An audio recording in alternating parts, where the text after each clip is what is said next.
Connect with us here at Fox 56. Like us on Facebook, follow us on Twitter and Instagram, and check out our YouTube page.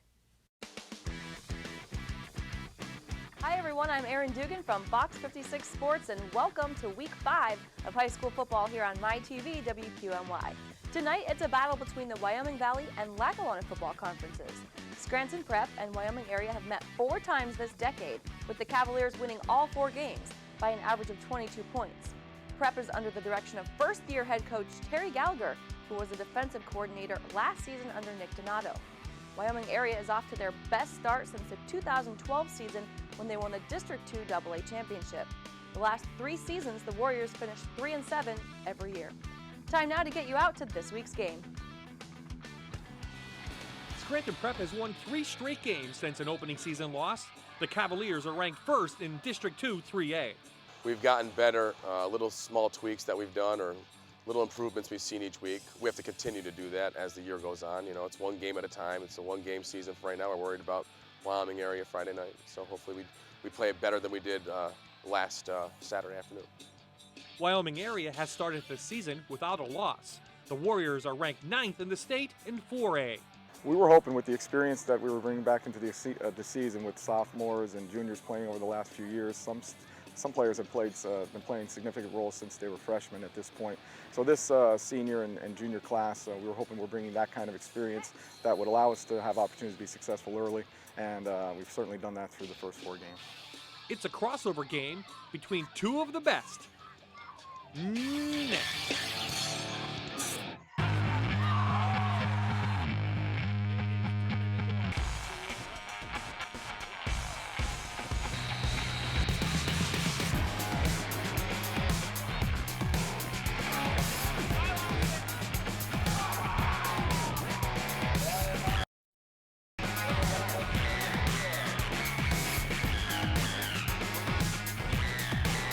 You're watching the Rivalry of the Week on MyTV WQMY. Week 5 of high school football, and our crew is on the road again. A quick trip over the Cross Valley Expressway, up Wyoming Avenue. Make a right turn on Boston Avenue for this week's game. Welcome everyone to Anthony Jake Sebeski Stadium for a cross-county clash between Scranton Prep and Wyoming area. Good evening, everyone. I'm Bob Ide. Aaron Dugan will join us shortly on the sidelines, and my partner in the booth tonight, former Scranton Prep quarterback and one-time Scranton Eagle, John Kennedy. As we look at this game, a mirror image of both teams. Yes, Bob, tonight's game offers 2 teams that are very balanced offensively, can run and throw the ball as well, and have defenses that are excellent at shutting down the other team's top threats. Let's talk about Scranton Prep first. Our Falcon Oil Spotlight player falls right on their quarterback, Jake Ryan. Jake is a well-balanced athlete that he can run the ball as well as can throw it. Very accurate passing. He's had some big plays, and as witnessed last week, he has wheels and can really take off if need be. Our Falcon Oil Spotlight player for Wyoming area falls right on their running back, their leading rusher, Brian Miles. Miles will be their workhorse tonight. You'll see him get the ball. Prep's defense will know it. It'll be up to the offensive line of the Wyoming area Warriors, along with the new fullback that'll be playing tonight to help Miles get his yards. Wyoming area hasn't beaten Scranton Prep since 1998. Will that change tonight? We'll find out. The starting lineups and the opening kick are on the way. You're watching the Rivalry of the Week on MyTV WQMY.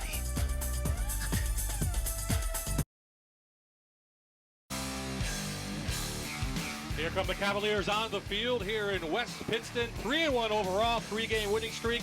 And there's the undefeated Warriors wearing their gold jerseys tonight. For the first time this season, they are undefeated here at home. We are back live here on MyTV. Before we get to the kickoff, we'll get down to Erin Dugan. She's going to talk about the quarterbacks from Wyoming area. Erin? Yeah, Bob, well, you'll see one quarterback out there for Scranton Prep tonight. Coach Randy Spencer likes to run a 2-quarterback system for the Warriors. So you'll see senior Steve Hamza and junior PJ Angeli sharing time. As you can see, their numbers, their stats, they're very similar when it comes to passing at least. Hamza 9 for 14, 205 yards, and Angeli 14 for 26, 215 yards. Now Angeli is more of a running quarterback. He has 156 yards on the year, but hey, the 2-quarterback system, it's working for the Warriors. Absolutely, 4-0, so we are ready. Wyoming area won the toss. They will receive, so Scranton Prep kicker sophomore Alex Butner will do the honors here in West Pittston. 3 guys back to receive for Wyoming area. This cross-county clash is underway. Touchback as Darren Rodney, the freshman, grabbed it. And Wyoming area will get the ball at the 20-yard line. Justin Joseph, he's going to substitute tonight for their full-time fullback. Dylan Kostick is out with a leg injury. We'll have to keep an eye on that. Leading receivers, Mark Mincello, 11 catches on the year, 251 yards. Up front, they like to count pancakes here. John Rubino leads the Warriors in pancakes. He has 7. He is a 240-pound senior. So nothing fancy, John, from the Warriors. We'll see, probably straight ahead running. And a false start to start the game with. That's not a good sign, Bob. Some nerves here maybe for Wyoming area. And we have a very experienced referee crew tonight, so Chuck Supon makes the first call. Not a way you want to start the game. Both of these teams have really not beaten anyone with significant records, except Wyoming area beating Berwick, which it's a big win. But overall, they both played one tough team so far, and the other teams are fairly easily victories for them. Straight ahead, about 2 yards on that. And that's that prep front 7. They're really adept at shutting down those running lanes. We've seen it so far all year. The front line and linebackers closing the hole off quickly and not allowing the big gains between the tackles so far against the Cavaliers. So Brian Miles made the carry. He has 468 yards, leads the team in touchdowns with 9. And this prep defense has been very good early on in the season.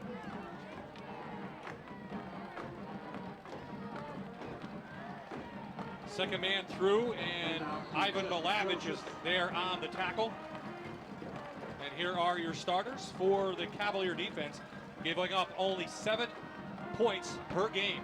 Anthony Rossi is up front. He's 270 pounds, 14 tackles on the year, and 1 sack.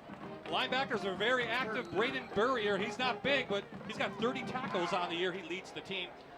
And in the secondary, Tommy Doherty is a senior. He has 10 tackles on the year. 4 interceptions this secondary has on the season. So a key 3rd down play here for Wyoming area. Angeli rolls it out. It gets tipped by Stage. It goes out of bounds, and Wyoming area will be forced to punt. Yeah, that time he rolled out to the right side, Angeli, looking for a square out pattern at the 1st down marker. And as he rolls, gets outside, good blocking up front. Threw the ball a little bit high in the air. Looks like Stage got a fingertip on it just to knock it away. And also good coverage coming in from the prep secondary. Mario Giannone back to receive for Scranton Prep about the 50-yard line. Brian Miles does the punting for Wyoming area. He averages 32 yards on the season. The lefty gets a nice high hanger. Giannone calls for the fair catch. Prep will have it with very good field position for their first possession at the 49. That's the way you want to start off the game, but good defensive series, no first downs, force the other team to punt. Giannone gets a fair catch at midfield.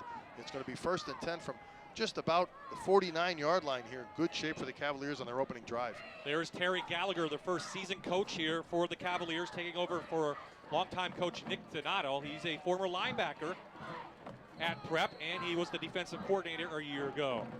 So the Cavalier offense comes out. They average 32 points per game, and they've had huge success against the Wyoming Valley this season, outscoring them almost by 20 points per game. Ryan, quick out to Giannone. Picks up about 7. Nice job that time. A quick screen out Giannone on the right side. Picks up 2 of his teammate blockers that were out there as a trips out to the right side. They picked off the defensive backs. Giannone used his quickness, scampered down the sidelines for a nice 1st down pickup. Ryan, who was injured last year late in the season, has come back very strong this year. You saw his numbers in pregame, but 6 touchdowns, 5 interceptions. He can also do it with his legs. He has 3 touchdowns on the ground. So he'll stay in that shotgun formation.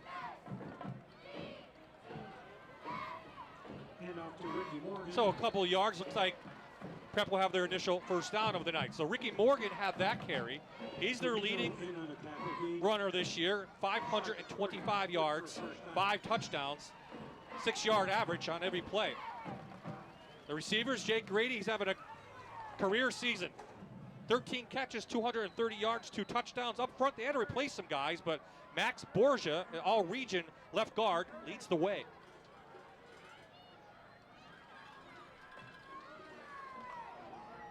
Ryan calmly gets it out to Tommy Doherty, and Doherty picks up almost 10 on his initial catch.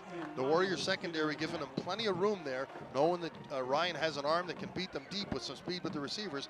And the prep game plan thus far, just short. Run it down, hook it up. Nice pitch and catch with Ryan for a nice first down. When you get in a second and short like this, Bob, very easy to call plays because there's a lot you can pick from. So the ball is marked just inside the 35 at the 33.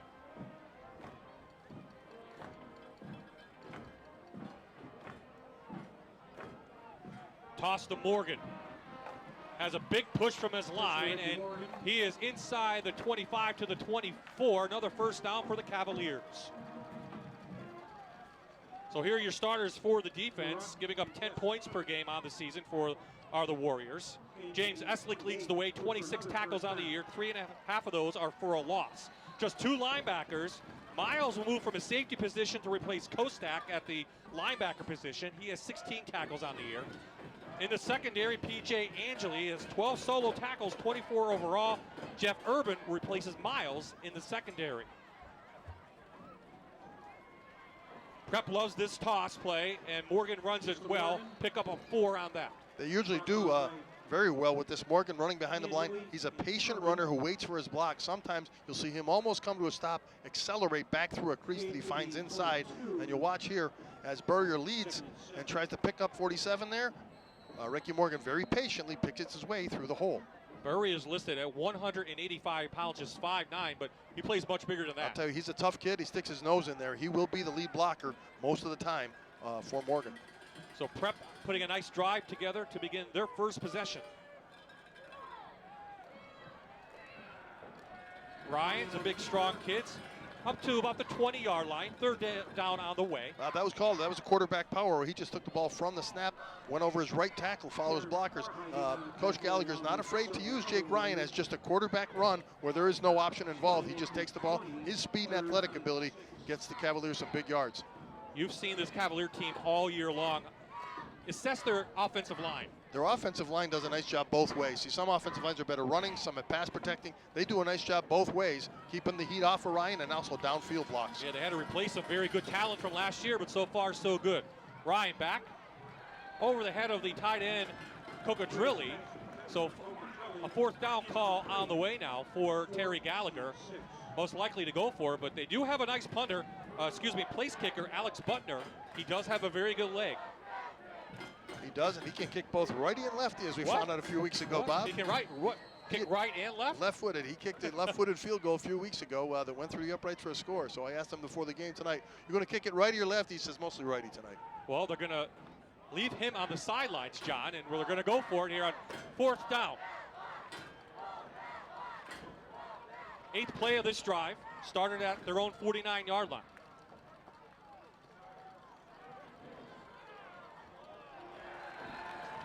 It looks like it was getting to Giannone. Either somebody tripped over somebody, but no flags down. Wyoming area takes over on down. He ran a shallow cross underneath him, trying to let the defense drop back. Giannone running below the linebackers, and it looked like he was complaining he was hit. But you know what? It's legal to hit him as long as the ball wasn't in the air. Depends on the time. Let's see if he got a piece of it here. As Ryan takes the snap, he's very patient, as I showed you. There is a lot of time for him to throw. Tries to dump it over the line, and it looked like the referee indicated maybe a ball was tipped at the line of scrimmage, which was why you can get hit from the defensive side. So the defense holds for Wyoming area. Back comes Angeli in the offense. Straight I formation.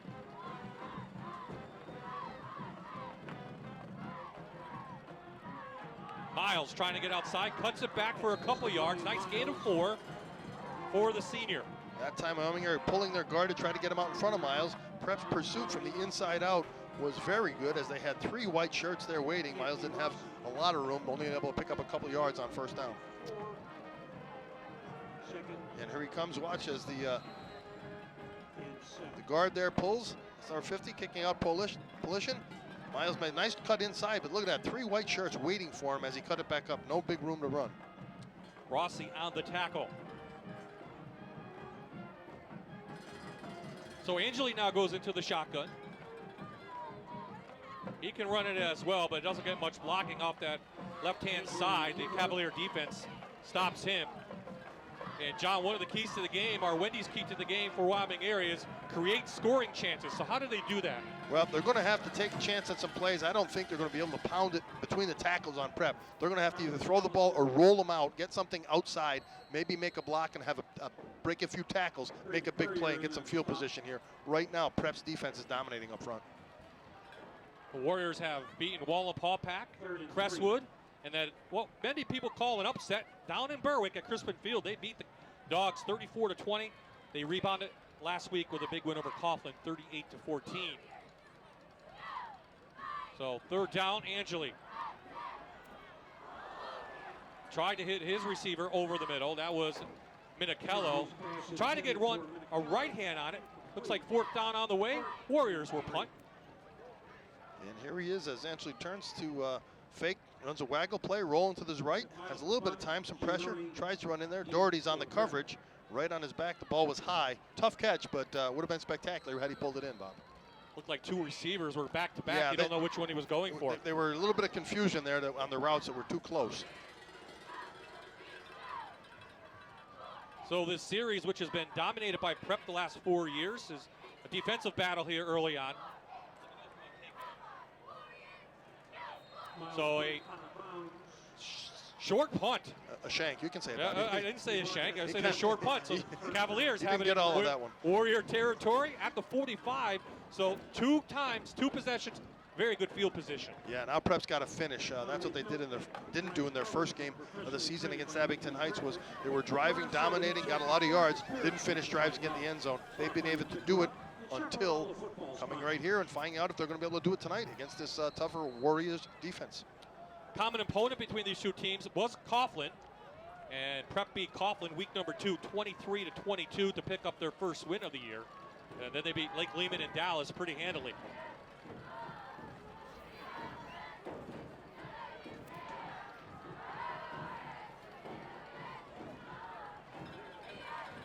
Ryan with pressure, room to run. He chucks it downfield. He's got a guy, and it's intercepted in the end zone. No flags down. Jake Grady wants a flag, doesn't get it, and it's picked off by Angeli. Angeli, great makeup speed that time. Grady was behind him by several yards. We'll take a look at this one as Ryan takes the snap, makes a quick fake there as he runs to the right side. Had a little bit of time, and then he cranked it up. And what happened was the defender had time to catch up, and he made a nice job, Angeli did, to get back to the goal line, pick up his receiver, and make a play on the ball. Is that one of those referees, you're going for the ball as a defensive back? Well, yeah, that's tough. They're both looking for the ball, so they're going to let a little bit more play there as the ball's coming down. And you see there was contact there, but there was no push off, and he was looking for the ball. I think that's why they let it go, Bob. Option. Miles with room. Best run of the night for Miles, up to the 30-yard line. That time Burrier on a saving tackler, he had much, much more. That time Miles following his blocking on that right alley. And we'll see him here as he takes the pitch. Outside, and Burrier just keeps going. He was the only man that had a shot, and he got him. Miles will get a lot of the workload tonight with Kostic down with an injury.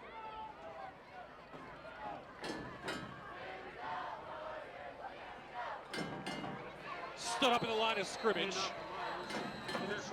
There's Burrier, stops Miles. You see Burrier there, and he's like I said before, Bob, he's not real big, but boy, he fills the holes and sticks his nose in there. He filled the hole that time, trying to run right between the tackles. It's going to be tough sledding in there for Miles tonight. Wyoming area's offense put up good numbers this year so far. They averaged 358 yards of total yardage. They average 32 points per game. They have 18 seniors, John, and 11 juniors. This is the year they've been looking for Randy Spencer. He played these guys early, took their lumps with a bunch of 3-7 teams. Now this is the year they feel that they can make a run at a district title. And that's what you hope for, as your experience comes in handy now. Angeli keeps it, picks up about 4 yards, so a third down on the way. As we said, Angeli can run the ball as he takes off here. That was just an option that he just said, I see an opening and I'm going to take off. Doherty coming up that time from his secondary position and making a nice open field tackle on him. If the secondary's making tackles, that means their line is getting some holes for them. They're doing a nice job. They're starting to move the football a little bit. And I think a little bit of that was the momentum and the interception, giving them a little bit of a juice, and they're ready to go now, saying we got to move this ball out of our end of the field. Probably the best test of the year for the Cavaliers. An opening day loss to Abington, in which they dominated, and there's that defense, and coming in from his outside linebacker position, Kyle McAllister, the senior, makes a huge tackle. I'll tell you, he penetrated there. As you see here, the pitch, the outside, they're trying to get up that seam, and McAllister just shut it down. I mean, no one blocked him on the outside. He came flying in, made a sure tackle, bringing down the back. So defensive back and forth for both teams. Now this will turn the field position over if you can get a good punt, because Prep has had very good field position to begin the game. Now's your chance to maybe pin them deep a little bit. Will Giannone actually get a return this time, or will he fair catch it again and try to get it? He's got some room sometimes. He does, and he has it at his 30. Trying to pick up some blocks, a lot of gold jerseys around, and he picks up about 5 on the punt return.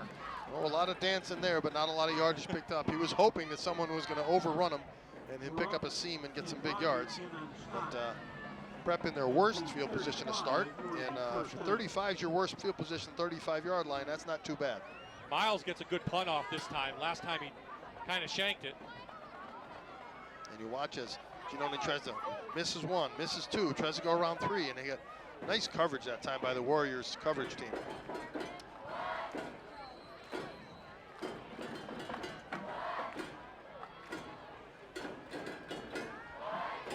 Back to the eye they go. Morgan bounces off a couple tackles, but the Warrior defense is there. Couple yard loss on the play. Bob, what you're seeing now is Ricky Morgan a lot of times will find that seam and be able to go, because some of the defenses he's played so far weren't as quick. These guys are all after the ball, taking good angles, and there's more team speed on defense, I think, for the Warriors than Morgan's seen so far this year.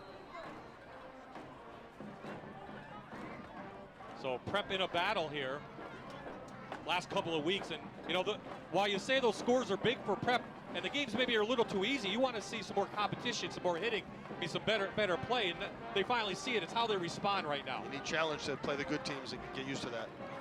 Morgan finds wiggle room up to about the 40, so a third down on the way. That's more like Morgan running through that slide. He's one of those kids who has to get to the line. Give him a little bit of a hole up there, as you see Rossi making a nice block and wiping somebody out there. A little pancake for him. And once he gets into that second level, Morgan can really make people miss and do some damage.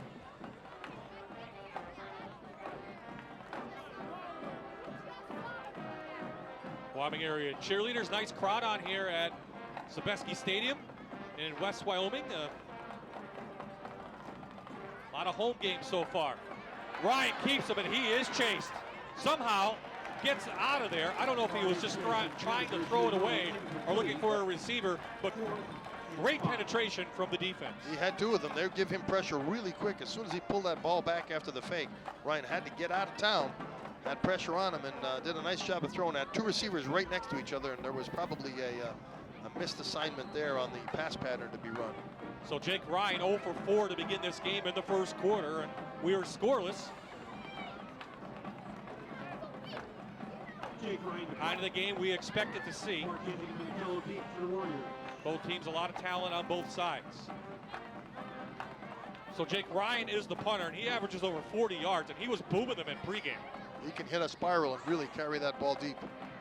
He put on a mild rush, and this one, he kind of shanks it off his foot. This will not go very far. Wyoming area, it looks like, will have it near their own 40-yard line. I think a little pressure helped that one out, Bob, as the pressure came to the outside, but it was so deep that Ryan didn't get a full foot on that one. Kicked it high, but did not get a lot of yards on that punt.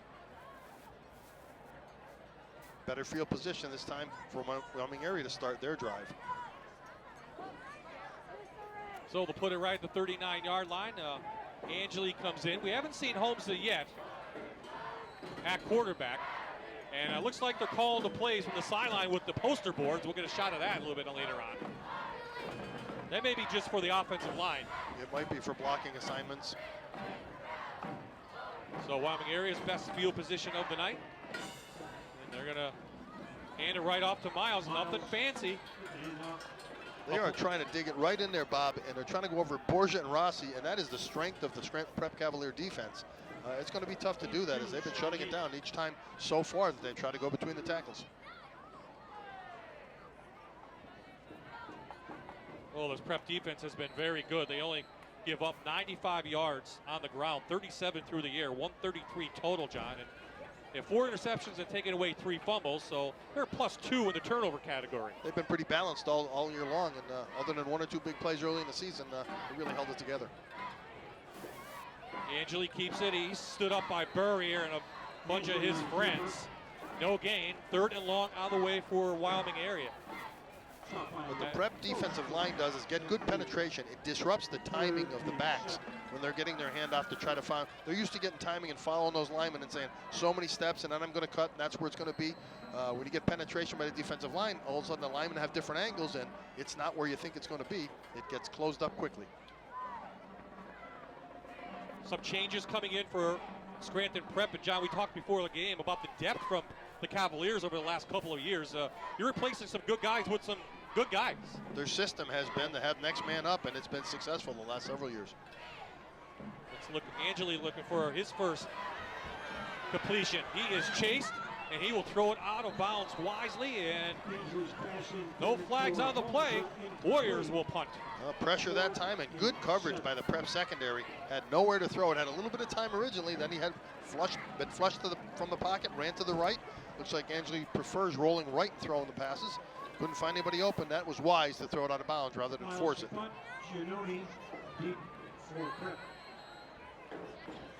Both coaches have not really opened up the playbook yet. Nothing crazy. Nothing fancy at all. I mean, just straight ahead running.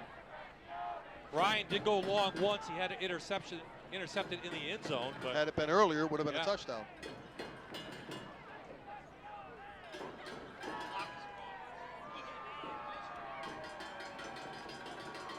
So, Miles again. This one he boots it down there. Giannone at his 20. Trying to pick up the wall and can't. Great tackle as Justin Smith comes in. Oh, Smith flew down there, Bob, to make that tackle as he had a wall getting set up on the left sideline. Wyoming area's team sideline. He looked like Giannone had some room to run. Smith came down in between the blockers. Make a nice open field tackle. So let's see now if Jake Ryan will throw the ball a little bit more. I think they have to go back to that short game. You know what I mean? Mix Ricky Morgan in with that short 5-yard hook game, and they've been real successful this year so far. And we see Wyoming area defense giving them some room. They're afraid to be beat deep, so they're going to give them some room. So look for them to throw short, get some completions, and move those chains. This will be the last play of the first quarter.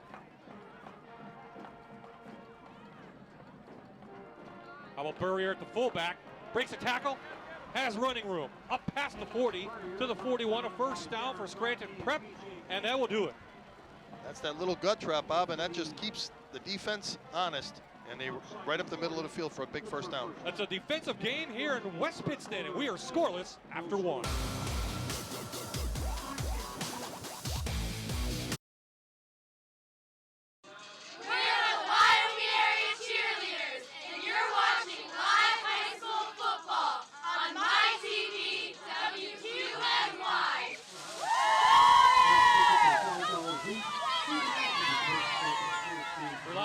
Honest, affordable. Falcon Oil of Blakely is committed to maintaining the lowest prices for home heating oil in northeastern Pennsylvania. For the best price guarantee, call 570-383-3257. Check out the latest promotions at falconoilpa.com. We are back at Sobeski Stadium. Bob I, John Kennedy, and Aaron Dugan in a defensive game between two of the top teams in our area. Wyoming area come in, 4-0 record. Scranton Prep on a 3-game winning streak. And John, pretty much what we expected so far. It is, and both defenses flexing their muscle, being balanced defenses, shutting run and pass down. We haven't seen any big plays so far. So Jake Ryan is the quarterback. He's underneath center.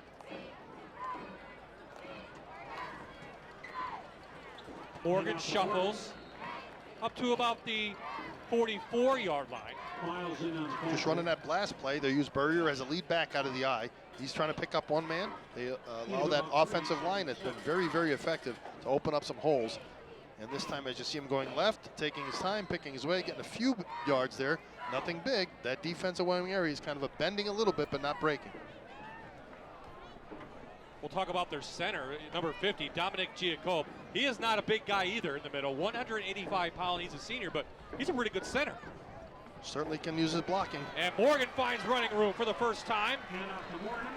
Had one man to beat, picks up a first down. Prep inside Warrior territory at the 45. That's the way that Ricky Morton has played, and we've seen him play, and I've seen him play this season and even last season, in that he'll just a little bit, and break one out. As you see here, good blocking, but he uses his speed to outrun. Look at 2 Wyoming area defenders, and the third one finally gets him. He outran 2 of them to the right side. Darren Rodney may have saved a touchdown there.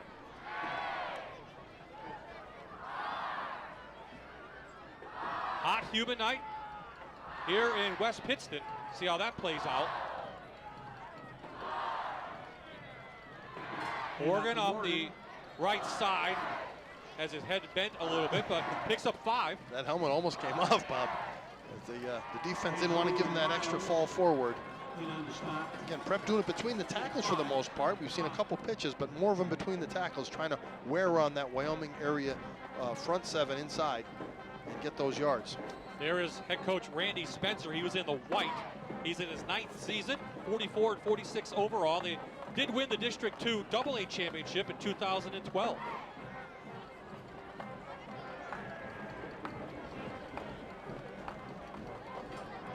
Again, Morgan trying to wear down the defensive line.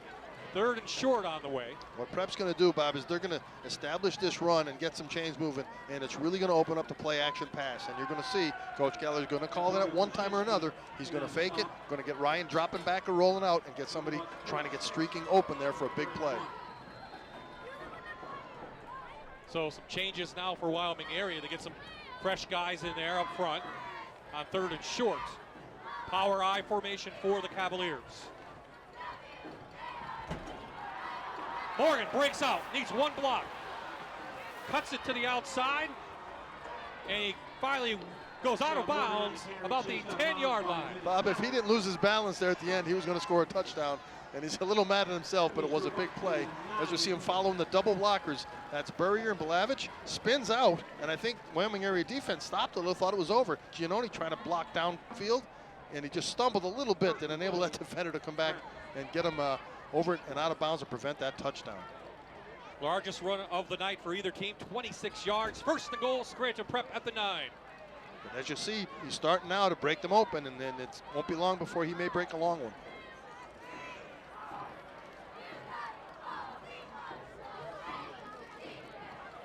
Spins out of one, but couldn't spin out of the Warrior defense. He actually loses maybe a half a yard. Good penetration that time by the Wyoming area defender who slid in there. I'm looking as we see maybe which one came in there, but that upset the whole timing of the play as he had to spin. Morgan had to spin before he was ready to and try to bounce it outside. Let's see if they go to the air now. Well, they've been having success on the ground, and usually what happens is now the linebackers are a little antsy. They want to get up and fill the hole, and they can have one of those drag patterns or something across the field, maybe open up behind them. Remember, Ryan can run too if they should choose to roll him out. He's got speed. Oh, flag down. The Prep players. That was an experienced quarterback. Second down. Experienced quarterback with a hard count to get him to jump. The play before, somebody coming from the secondary and diving through, right, it timed the snap of the ball. This time, Jake Ryan says, oh, you did that last time I've set up play, now we're going to hard count, you're going to jump across, we're going to get 3 yards here. Seems like you've done that before, a few times. You learn that, and yeah. Again, Jake's an experienced quarterback, so he knows how to do that. 2nd and goal from the 5.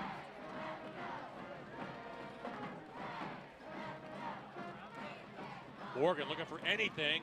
The Warriors are there. That was a nice job of corralling him all around on all sides as Morgan looked for holes. Usually he can find a little one, but boy, gold shirt after gold shirt there, cut off every door and every exit. As you watch, he'll come behind again. Burrier looks outside, looks back inside, tries to bounce it. And that was Miles in there actually that shut him down, making a nice tackle. So Ryan getting the play, taking a lot of time. Let's see if they're going to call timeout. He is taking a lot of time on the sidelines. It's already down to 15.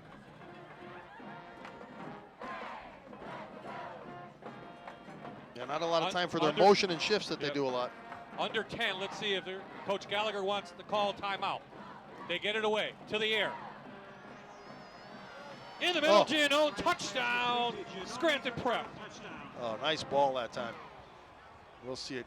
Quick pass, slant pattern. They cross the receivers to the outside. Giannone coming inside, catching it right before. I'll tell you what, he's got some guts there, as you'll see here, Bob.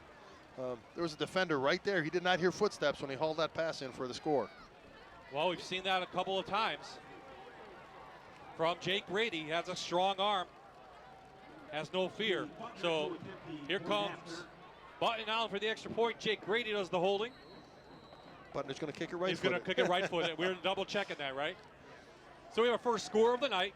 7:53 remaining in the second quarter. Low snap, but the kick is up and it is good. So a 73-yard drive for Prep, and they have the first lead of the game, 7-0.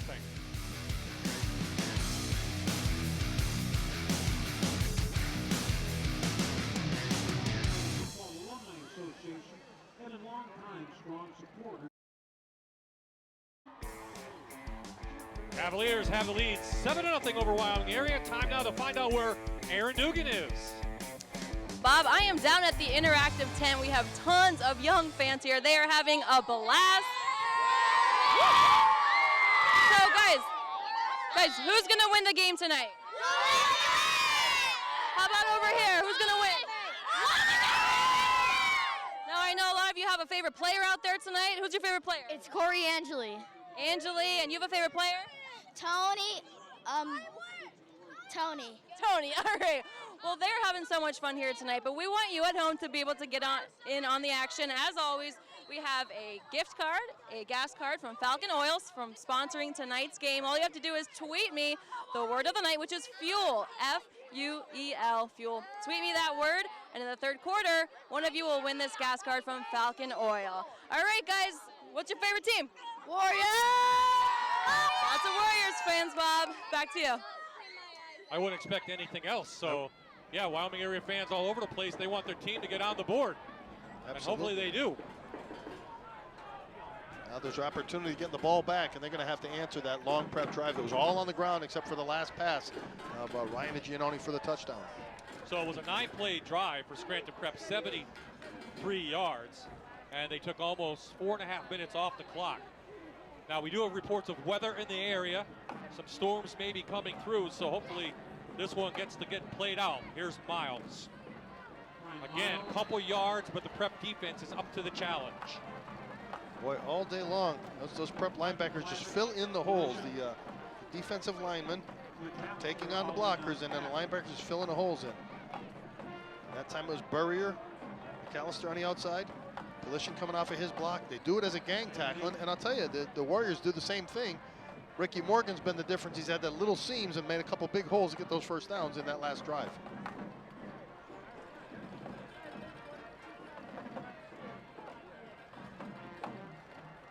Angeli just sails that one over Holmza. He had somebody in his face there to help him sail that one, Bob. Had he thrown it straight, that might have been Polition on that left end side, and he's a tall kid. He's able to get his hands up there, and Angeli ready to throw it and had to pull the trigger a little bit, sailed over and harmlessly incomplete over to the Prep bench. I would think now, John, you need to challenge your offensive linemen if you're the Warriors. I mean, this is their game now. They have to open up some holes and get that running game going. They have to stop the penetration. They said, we got to get some first downs here, fellas. We just can't go 3 and out and continue this and give the momentum back to their offensive line. And they're spreading them out right now. Yeah, we're going to timeout. They're missing a player. 10 guys on the field. Ouch.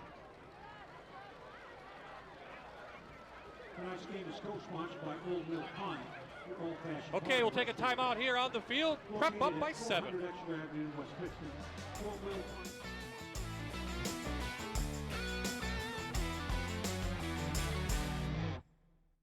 You're watching the Rivalry of the Week on MyTV WQMY.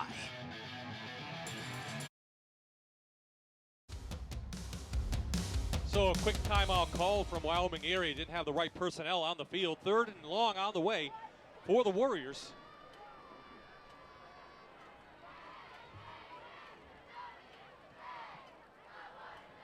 Tried to set up the screen, they do. Picks up 1 block. Going to be a little bit short of a first down. That is their tight end, Dante DeLuca. And 4th down is coming up. Nice play call that time, Bob. As the Warriors are trying to negate the pass rush of the Cavaliers as they come through. Max Borgia actually read it and overran it. He was there for it, but his teammates, including Burrier, were back inside to make the stop. So another punt on the way for Wyoming area. Not much offense for the Warriors so far in this first half.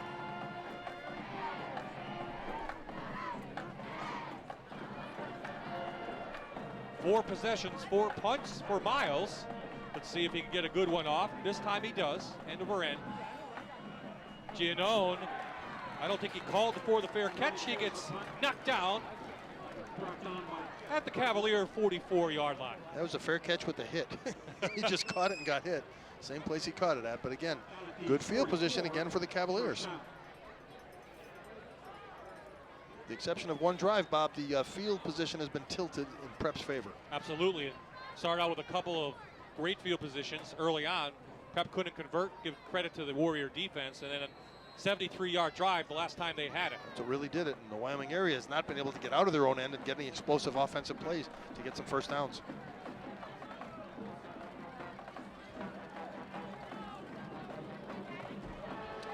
Back to the run. This time the Warrior defense is there. The whistle comes in. DeLuca on the tackle that time. No gain.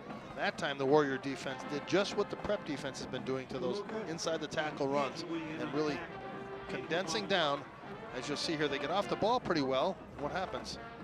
Filling all the holes in. You got secondary coming up, you got linebackers filling in, and there's no holes for him to find that he had those big plays on the last drive. So we look down the line on 2nd down. Ryan a little quick out to Giannone. He's going to be inside Warrior territory for a first down. I'll tell you, Bob, they can do that all day. They're really, really effective and efficient. At Giannone, as you see him on the left side here, Ryan getting a snap, taking 1 step and just delivering. Little pitch and catch. It's a hook pattern. Should anybody from the defense start flying up there, Giannone's going to give it a fake and go by him. So they have to be careful not to let the big plays up. Wyoming area wants to give them that in front of them, but if they do it too much, it's going to be hurtful to them. Plus the Warrior defense has been on a lot in this first half. The big people are getting worn down. These long drives take a toll on your big people when you're having to catch those blocks. Prep right now leading the district standings in 3A. Ryan straight ahead. Got a quick veteran quarterback, Nolan, with a quick count, just coming up and kind of goosing the center, following him for the easy first down there. Prep trying to put their 2nd consecutive drive. Their center, Giacov, that time, as you said, not so big, but boy, he snapped it and pushed the line back a little further to get that first down, didn't he? Pad level is all key when you're a strong and smart lineman.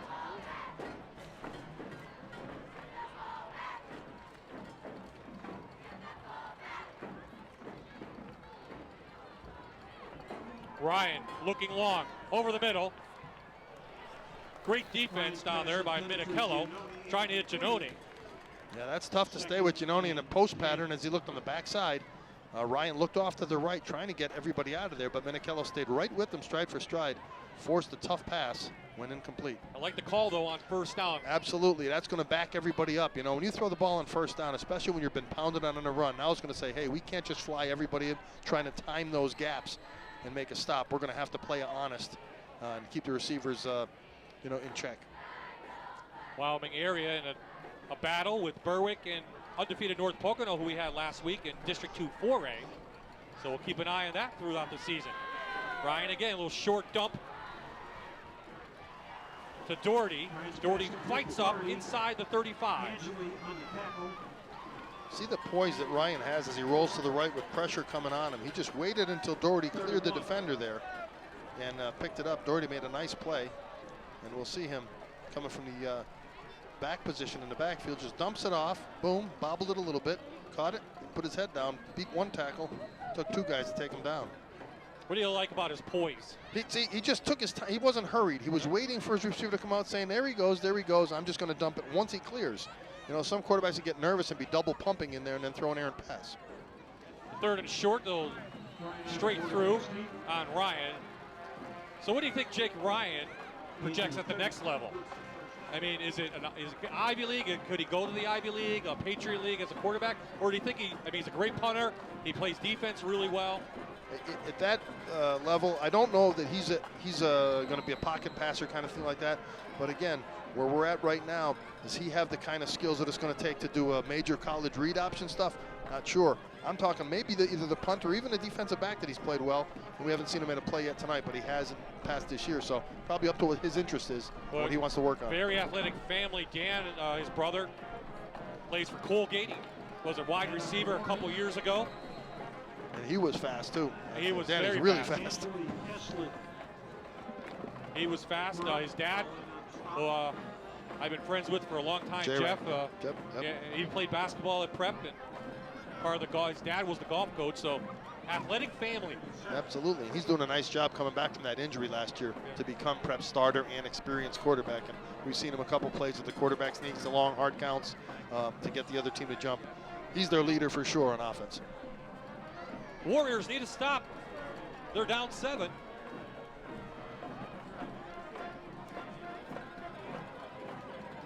Look, quick slant out to Doherty, picks up a block. Finally taken down inside the 20 at the 18-yard line. Gain of 10. Boy, he didn't want to go down, did he? That's a couple plays now. Doherty's gotten a short pass, broken tackles. And he's really got his engine going full speed here. And watch, Ryan takes quickly out there. No time for a pass rush. Good block out in front of him by his fellow receivers. Both Giannoni that time and Grady on the defenders. Lets him do a little bit of his own, breaking more tackles. So time ticking away here for Wyoming area as we head towards the half. Ryan has room, he tucks it in. Picks up a big block. No flags, touchdown, Scranton Prep. Bob, that was an outstandingly patient play by Jake Ryan, who looked at probably 3 different receivers all covered, and it was as if the Warrior defenders were standing still as he just ran like a picket fence through them in and out to the corner of the end zone. I don't even know if he was touched before he went across the goal line.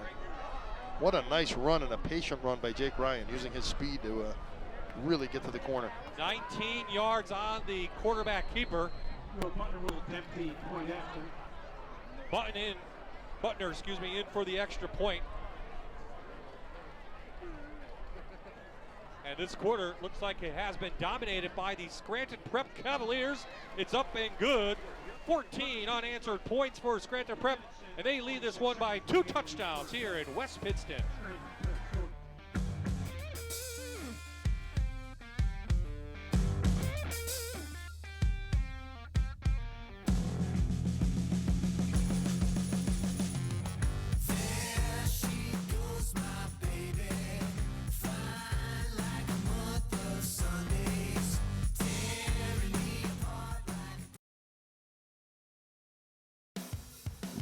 State Farm agent Jeff Ryan is a proud supporter of local high school football.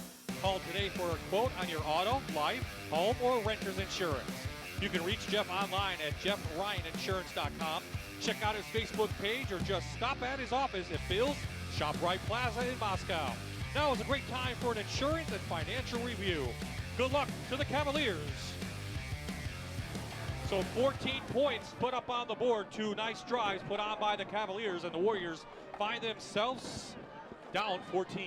Yeah, the Warriors are going to have to find an answer to that ground game of Prep that's really starting to take hold now, and grinding it down the field twice in a row. Got some momentum going now, Bob. Field position and momentum with 2 scores. The Warriors are going to have to do something offensively and get themselves a little confidence here.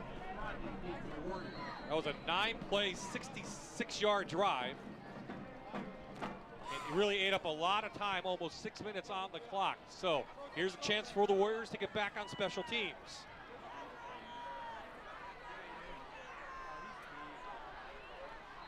Knocked out of bounds. That's number 3 in there, Brian Williams, a freshman. And here come the Warriors on the field.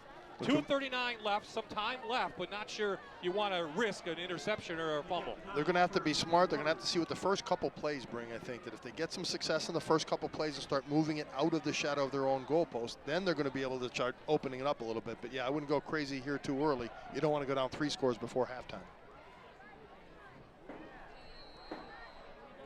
That was Doherty that was down there after making those catches, Bob. Down there on special teams, making a great play and pushing them out of bounds. Kick coverage team. Well, the good news, if you're a Warrior fan, as they try to get out on the ground, is they are a second-half team this year. They have outscored their opponents 52-7 in the second half this season. So that's good news for the Warriors. The bad news is the Cavaliers get the opening kick in the third quarter. Yeah, the good news about that second half thing is that they have the confidence to be able to do it and to say they've made adjustments already in the first half, maybe not played their best football. So they have that kind of in their mindset going, hey, we're going to pick it up. We got it straightened out after halftime. We're going to play our best football after the half.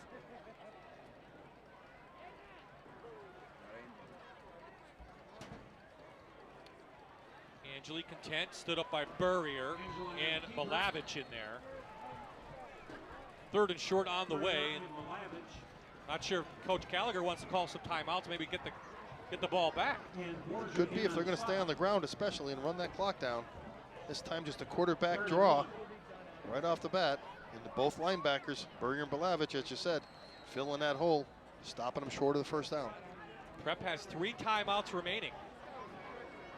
So Wyoming area, you need a first down here. They're going to go right behind their big center, John Rubino. Helmet comes off, but they did pick up the first down. Yeah, they got it by a little bit there. A little good push in the middle.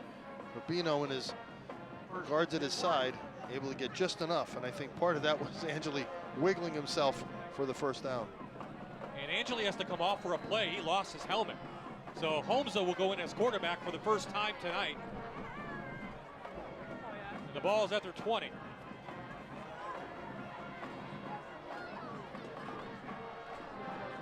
He'll go to the air. No warm up, he's gonna toss it down. And it comes up short as he was trying to hit a receiver downfield. Darren Rodney, the intended receiver, but you stop the clock now. It stopped the clock. They're trying to get a big one there with him coming in, maybe a change of pace. And that time Stage running down the field with Rodney right in his hip pocket as he ran a seam route. Ball was a little bit underthrown. It's tough to do when you're coming in from nowhere for one play to be ready to throw it deep.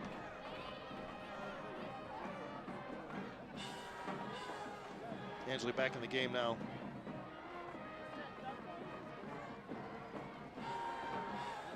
Prep has dominated this series in this decade. It's the best chance for the Warriors. They're going to stay on the ground, and Miles has room. Rolls over Ryan, up past the 30 to about the 34, so some room now for the Warriors with 2 timeouts remaining. That was about the best run he's had so far, Miles, and coming over the left side. Had some blockers out in front of him as he takes the pitch. Follows his fullback, kick out block. Ryan there ducked his head, and that's why he missed that tackle. And then that's Burrier cleaning him up. Okay, so the Warriors do call timeout. Now there's some more room out there. Let's see if they want to open it up a little bit, knowing that Prep gets the ball to begin the second half. Remember, Prep doesn't care now about them getting yards on the ground and getting 5 or 10 yards here because that's not going to do a lot. They're going to have to get bigger chunks to get in scoring range. So our impact players coming into the game, John, try to break it down now. It's that offensive line, and we've seen a lot of Burrier and a lot of Malavich so far tonight. Yeah, they've done a nice job of filling the holes there and making the between the tackles runs very, very difficult for the Wyoming area backs. That offensive line is being challenged tonight, no doubt. So Dylan Kostak, their 6'1" senior, He didn't have big numbers coming in, but he did have a nice average of 6.5 per carry. He is out with a leg injury sustained last week. Looks like he'll be back next week, so playing cautious here. Does Coach Spencer go for some kind of a trick play or something now to try to get some kind of momentum right before the half? Now Prep's going to call immediately a timeout. You saw Coach Gallagher. He saw something. He saw something real quick and was alerting his players.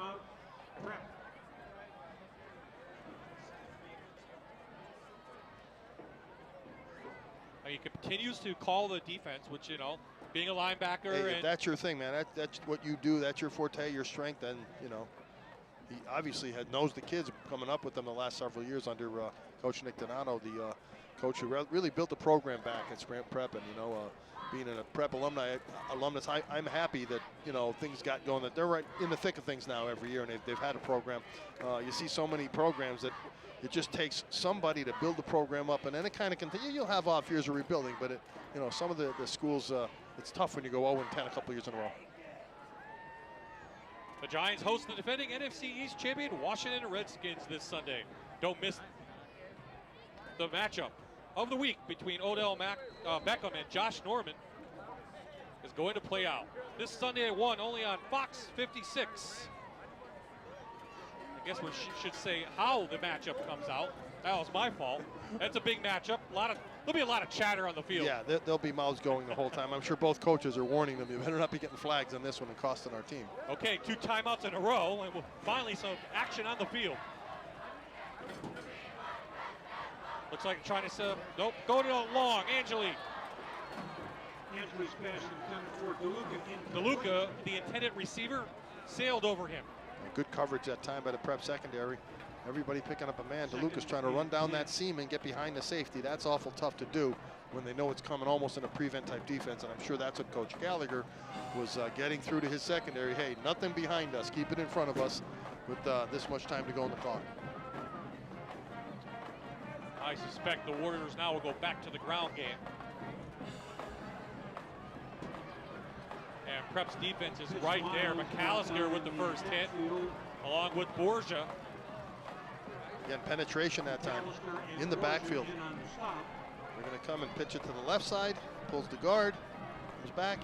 That was Borgia who just, wow, it was almost like he was unblocked. I think when he read the guard pulling, Bob, slipped in right behind him. And that's what you're taught to do as a defensive lineman. The man in front of you pulls, they're going that way. Run behind him in his hip. And if you can beat the guy that's supposed to fill and hit you, you're going to have a play in the backfield. So Coach Gallagher from Prep going to hold on to his timeout. So looks like Randy Spencer. This should be the last play of the half. Angeli just a little out in the flat to the fullback who steps out of bounds, Justin Joseph. So it will not be the last play. Clock keeps rolling, but I think it was trying to be the last play. I thought the referee signaled clock to stop, but we'll see. Very experienced referee crew. Let's look at the play again. Yeah, he just flipped it out there in the flat, just trying to gain a couple of positive yards. But if the 1 foot step back on the line, as soon as he steps on it, plays dead. Gain to the 32. 7.2 seconds remaining. So the clock ran down, and we have 7 seconds left. 7 seconds left, but a 4th down. Right. So if you're Prep, do you go for it for the block punt? Nothing to lose. They will put Giannone back. Real guts now is Coach Spencer, run a fake. Dump it and let him run in open field and see what happens. Get your best player in open field. They need something.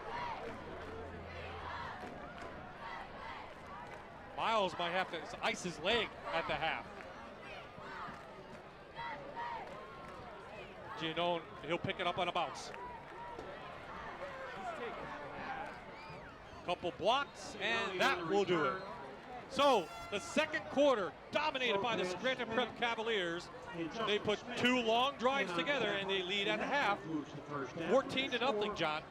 Yeah, certainly the Prep offensive line starting to dominate and really have their way by opening those holes for Ricky Morgan on those 2 long drives. And then Jake Ryan with his running ability in the last one and his quick throw, the only one of that drive, proved that he would be the key to the game as he keeps it going, the offensive line for Prep and Jake Ryan.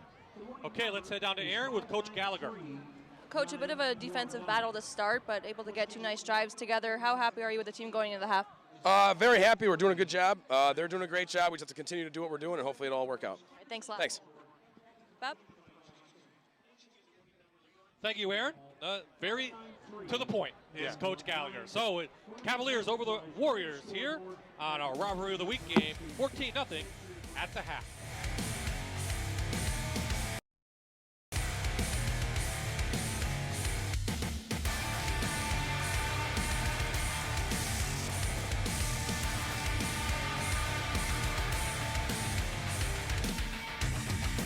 You're watching the Rivalry of the Week on MyTV WQMY.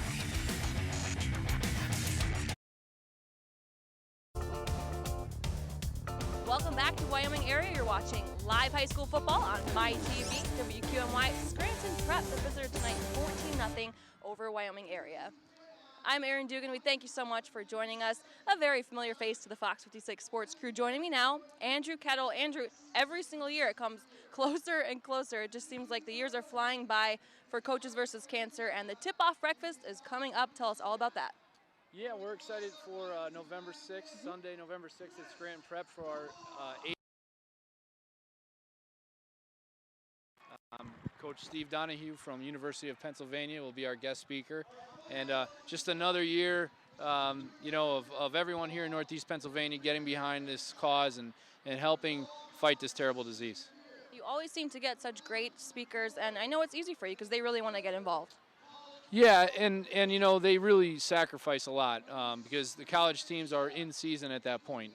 They start mid-October, and they're in season. They're practicing. They're preparing for games. And for them to come 2 hours and join us, it just shows the dedication of the college level and throughout our area, Northeast Pennsylvania, the high school level, what we've been able to do here to raise money to fight this terrible disease. Tell us more about this year's speaker.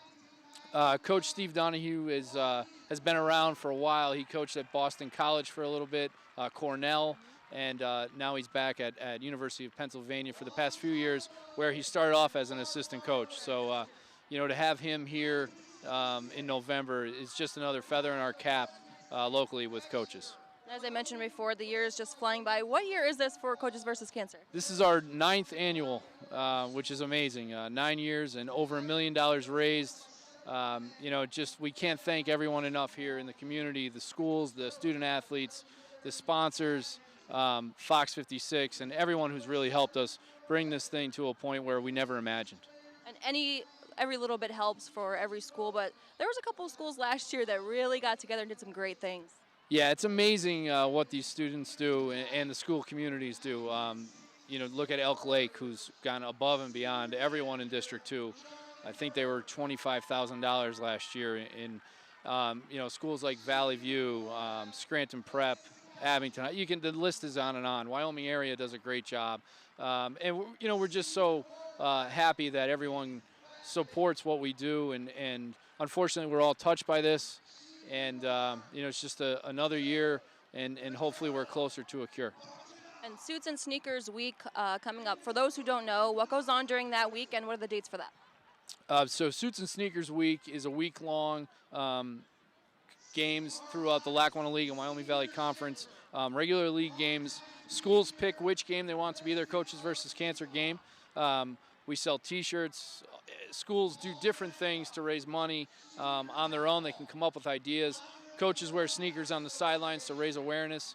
And this is a great week of basketball. And it's come to a point now, after 9 years of doing this, that people look forward to it, and they circle it on their schedule. This is our Coaches versus Cancer game. Brings a little bit more to the game, and it gives local basketball a really fun week. So, Andrew, did you get any funny looks coming into a football game holding a basketball? Of course I did, but the ball was meant to be round. But we wanted to present this to Fox 56 tonight for being our partner with Coaches versus Cancer over 9 years. Really, truly exceptional what you guys do for us, giving us so much ability to get our message out there in our community. broadcasting games, doing commercials, having a guy like me on the sideline tonight. So to everyone at Fox 56 and the My Network, thank you so much. You guys are a huge part of this, and we're thrilled to be partners. Well, on behalf of the whole team, we say thank you so much, and we love being a part of Coaches versus Cancer. Thank you very much. All right, well, stick around. We'll have another half of great football here from Wyoming area when we come right back. You're watching live high school football on MyTV WQMY. You're watching the Rivalry of the Week on MyTV WQMY. We are back in West Pittston, Prep ahead at the half, 14-0. Welcome back inside the booth, everyone. Bob Ide along with John Kennedy. And John, a defensive battle in the first quarter, but Prep turned it around with a couple long drives in the second. Bob, I think it was a little feeling out process to see what the other team was trying to do offensively. The defense were really strong in the first couple series.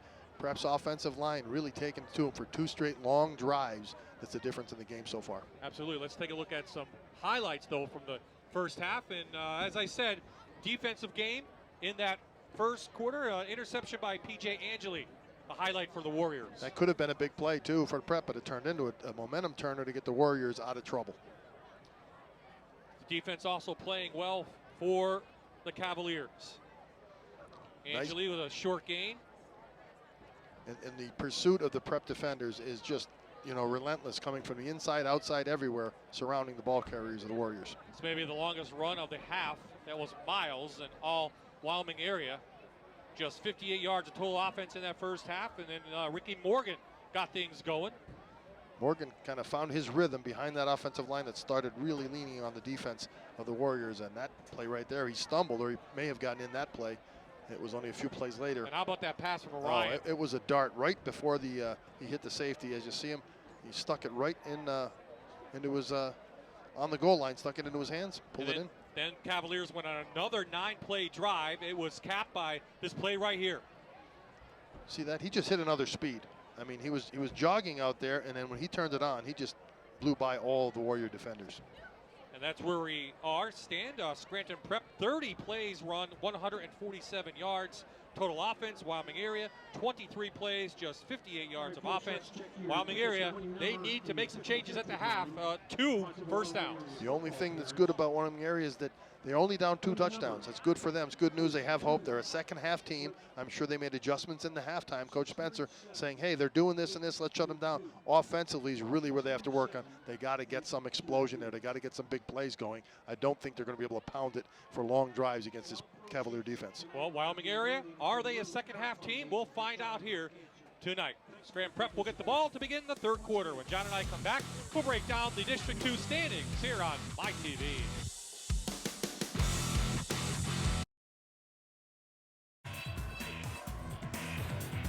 Welcome back to Anthony Jake Sobieski Stadium in West Pittston. We are at the half in this cross-county clash between the Lackawanna Football Conference and the Wyoming Valley Conference.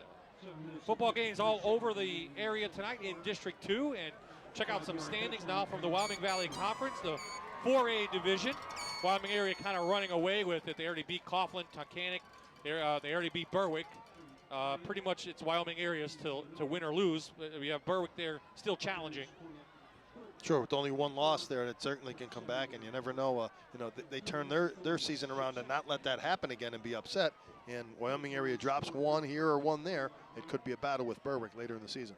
In the Lackawanna Football Conference, Scranton Prep is starting to pull away with their division, which is the Division 2 of the standings. They are 3-1 overall. Western Wayne is right in there, along with some other teams. Prep has some very winnable games coming up too, against some teams that did not weren't projected to be a little bit better so far this season, and have come up a little bit short.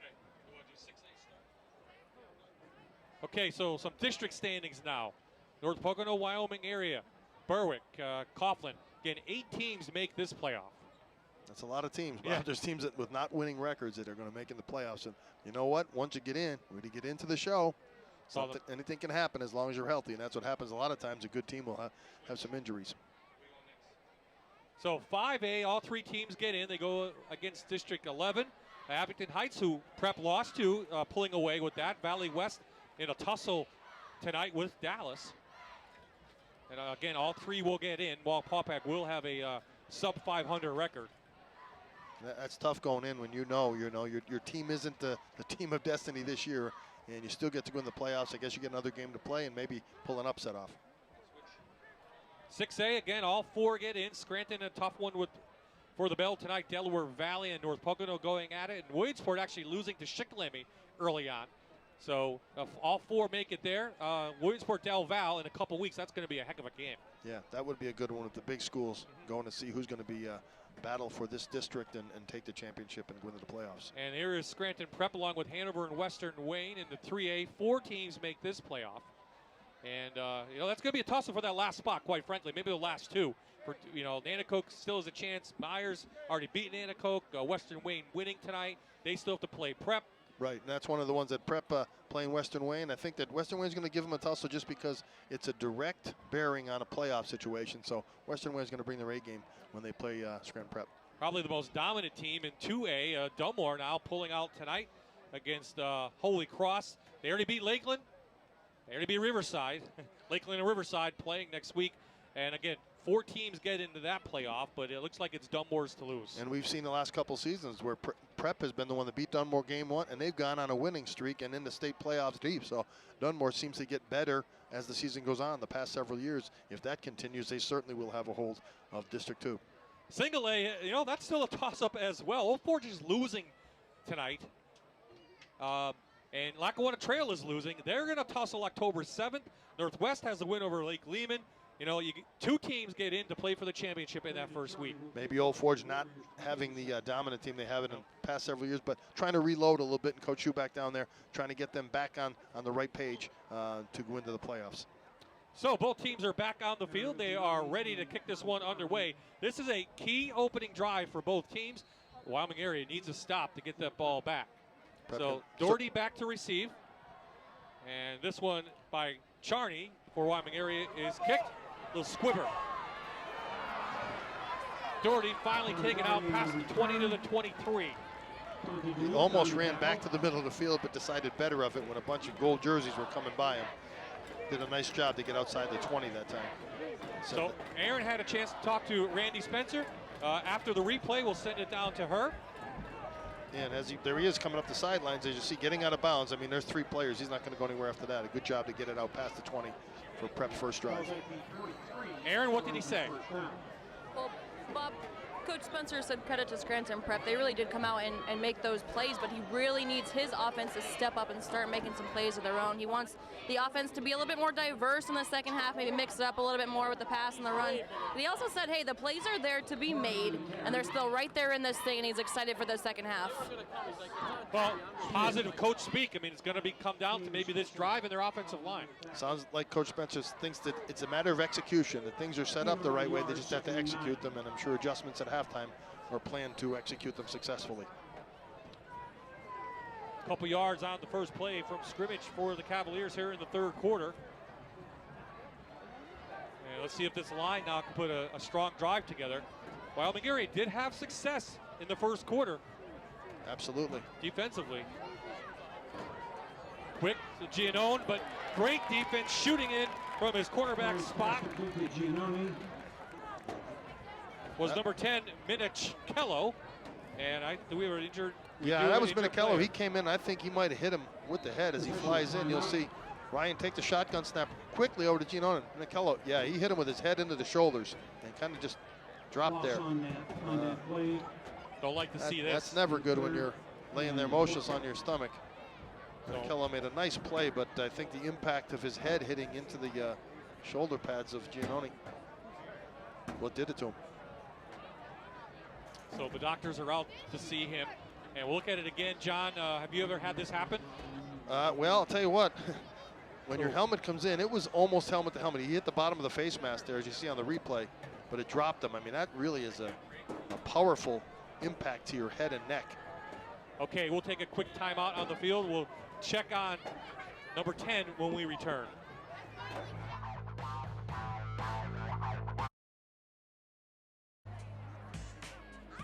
Rivalry of the Week on MyTV is presented by Wendy's. Try the best of all things bacon. Wendy's new Baconator. for a limited time only at participating Wendy's.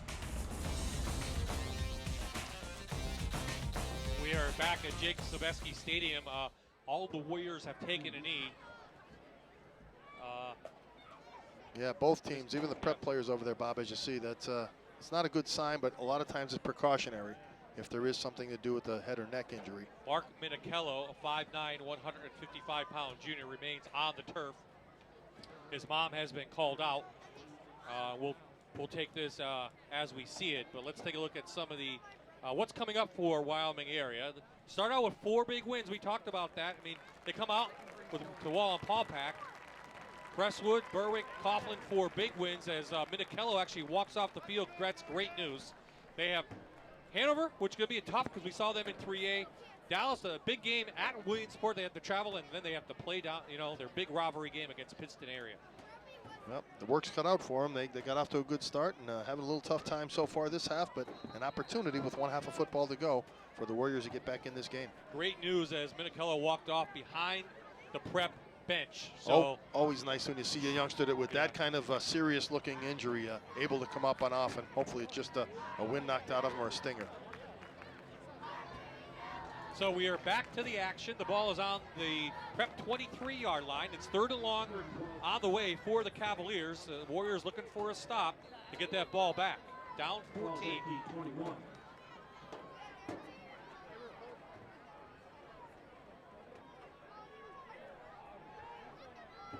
Gonna go down to Doherty, and he had it in and out of his hand. They faked a little out, and Doherty was on his horse. What a design of a play to get the defense thinking they were going back to that quick screen on the left side. Ryan, here he is taking the shotgun snap, pumping it, and then looking back down the middle. Doherty had beaten his man by a few steps. Wow, that was a touchdown. A perfect pass. Doherty's going to be a little upset at himself for that one. So a break for Wyoming area. There was a penalty on Scranton Prep. Warriors decline it, and now Jake Ryan will have to punt it over. And it looks like Wyoming area could come out with very good field position. This is their chance now to turn the momentum. We always talk about first drive in the second half. That's the opportunity. The Wyoming area Warriors not having any success offensively at all in the first half. They got to put something together for a drive and show Prep that they're going to threaten at least to score soon.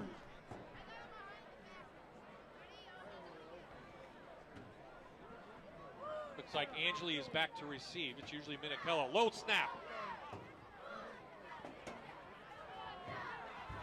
Low angle.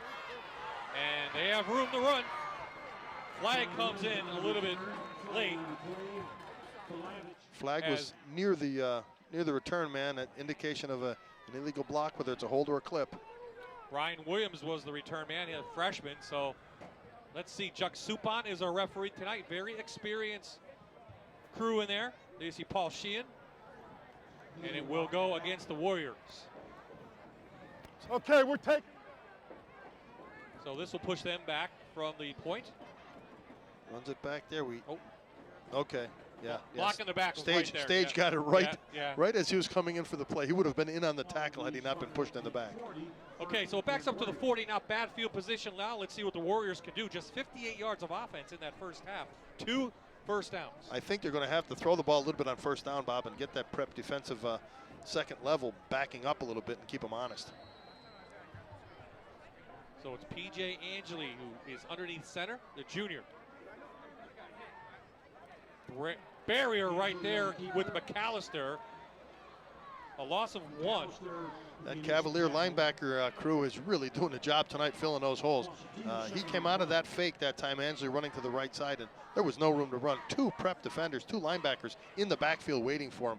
Boy, that's awful tough on a quarterback trying to make a run here. As you see him pull back, fakes it, runs to the right, and guess what? 1, 2. Man, there is no hole or nowhere to go. There's nobody blocking them. They got off the blocks and filled the holes so quickly.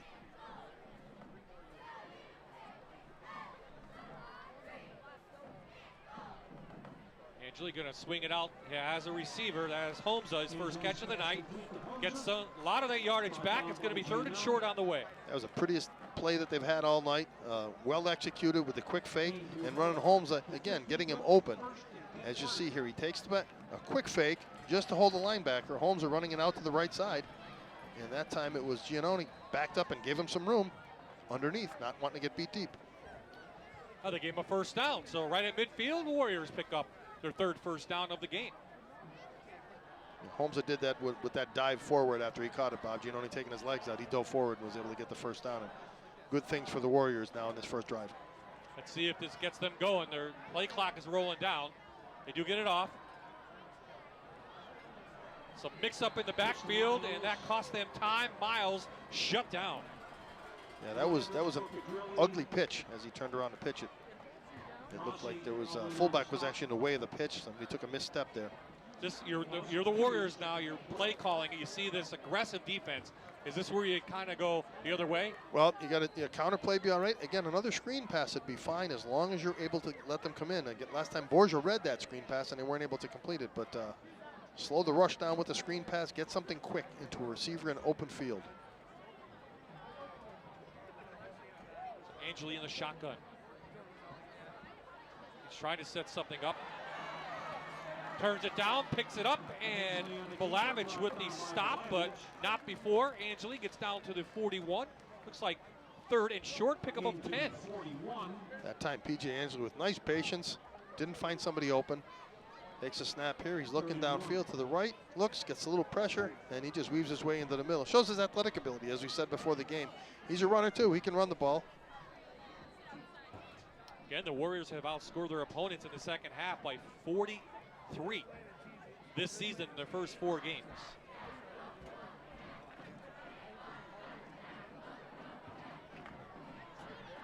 Not much running room there. I think enough push from that line to give them a first down. Yeah, I think they just got it, right? No, they're saying 4th, 3rd. Yeah, no, it's going to be very short. Maybe a measurement coming. Nope, Chuck Supon, the referee says, we'll give it to him. He goes on the stripe there, on the 40-yard line where the marker was. So once the ball touched the stripe, they give it to him. That was Miles, who just ran right into the backs of his linemen that were stood up. A combo crew tonight, some from the Lackawanna Football Conference, some from the Wyoming Valley. As I mentioned before, very experienced referee crew here tonight. That's nice to have in a big game, too. Yeah. You know, not somebody that is doing it for the first time and feels pressure. So a little drive being put on now from Wyoming area. Can they convert it into points? Nowhere. Again, Malavich barrier right there. That's what the Cavalier defense is really all about. It's those linemen getting penetration and the linebackers filling the holes and making the tackles. There are the referees, as I just mentioned. Frank Licky, Bill Donnie, Tim Lavelle, Tony Blazier. And Paul Sheehan should be in there somewhere. That's our referee crew tonight, as I mentioned. Now are the Warriors going to go and take a shot here, Bob? A little out in the flat. They pick up some good yardage. That's up to Jeff Urban. Nice second down play and a kind of a safe play as you saw him out there. And good pass by Angeli. They seem to like that right square out in that flat area to throw their passes. That's where they've been completing a few of them against the Cavalier defense. As he looked right out there quickly, not allowing for the rush. And good tackling by Prep. Staging the flat there, taking them down. We have 2 downs now to get the first, because if you're Wyoming area, absolutely, your best field position inside Cavalier territory tonight, you want to come out with something here. They did it on the defense by holding Prep back. Can the offense convert it? Push ahead by Miles. I think he's got it by the placement. It looks like. Yep. Well, he hit the hole hard that time. Yeah. He can smell that first down. That's twice in a row that they give it to Miles with the intent to. He just got to pick up a short yardage and get that chains moving. Looks like the offensive line getting a little bit more of a push. They're getting a few at a time. There's nothing big, though. There's nothing gaping. And all Prep needs to do is to stop 1 or 2 of those runs, and they're going to be in trouble. Another quick out, shipped up by Pelosian, and a free ball almost intercepted. Nice job that time by Pelosian, coming from his end position, getting a hand up there. What did we just talk about? Those passes into the right, and he's not throwing them with extra hard. He's just kind of flicking them out there. Pelosian seeing it and timing it, making a nice athletic play. And that was Stage again coming over the top to knock it away from the receiver after the deflection. But they didn't try to throw on first down, And so mixing it up. It's going to keep it up, and I think that's one of the things that's keeping this drive going. It changed up. They didn't just go between the tackles every play for 2 or 3 plays in a row. Movement up front. You know, penalties will kill you, especially when you got a momentum-changing drive coming early in the third quarter. 5 yards. Repeat second.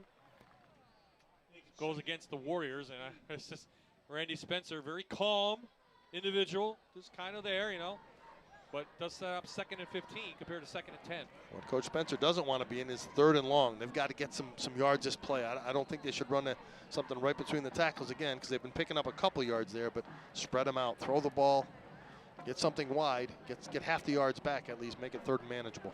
DeLuca is the tight end, maybe him over the middle or something like that.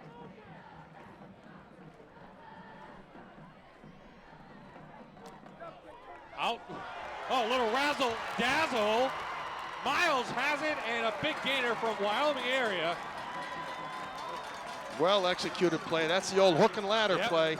And they got prep coming up, as we're going to see here, to play that first receiver who caught the ball running a hook. Nice job by Ansley just flicking it out there. And as he hooked it, he didn't even make any fakes to run. He just pitched it right to the back coming by him. Miles. That was well executed. Good timing. As he got it, just flipped it right out to him, just outrunning the prep defenders. The good thing for prep is they took good angles and didn't let him get in the end zone. 15-yard gain. Back to the ground they go. A little bit of a push. They get inside the 10-yard line. They can pick up a first down about the 3.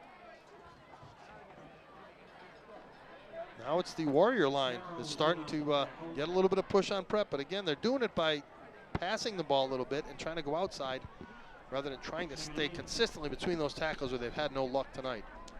This is the 12th play of the drive coming up.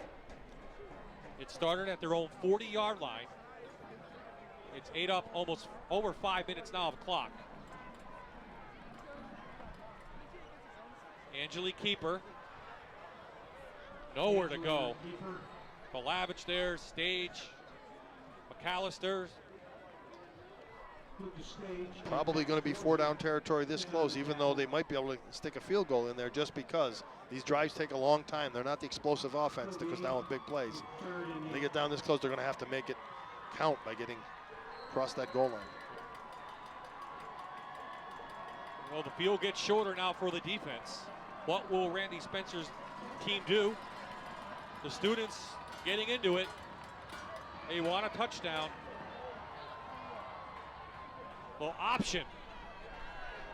Good yardage and a little hop. Let's see where they mark it. Remember, they can get a first down. It looks like about the 5-yard line with that extra push when he dove with the defender on his leg. Right at the 5, and about when they get to about the 3 or the 2.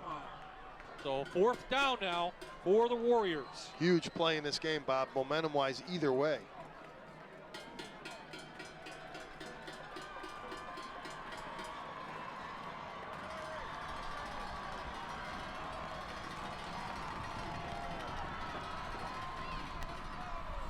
Blitz. Angeli reads it. He's got room. Touchdown, Wyoming area. P.J. Angeli. Oh, the blitz came off of that left side. Angeli did a nice job at just tucking it, seeing everyone covered deep in the end zone, and saw he can just jog across that goal line.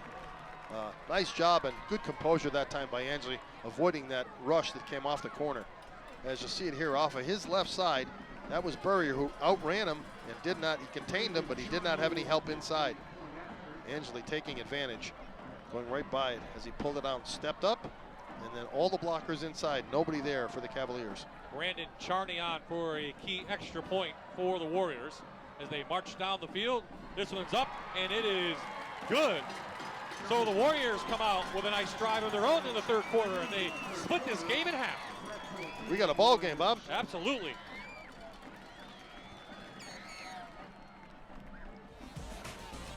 You're watching the Rivalry of the Week on MyTV WQMY.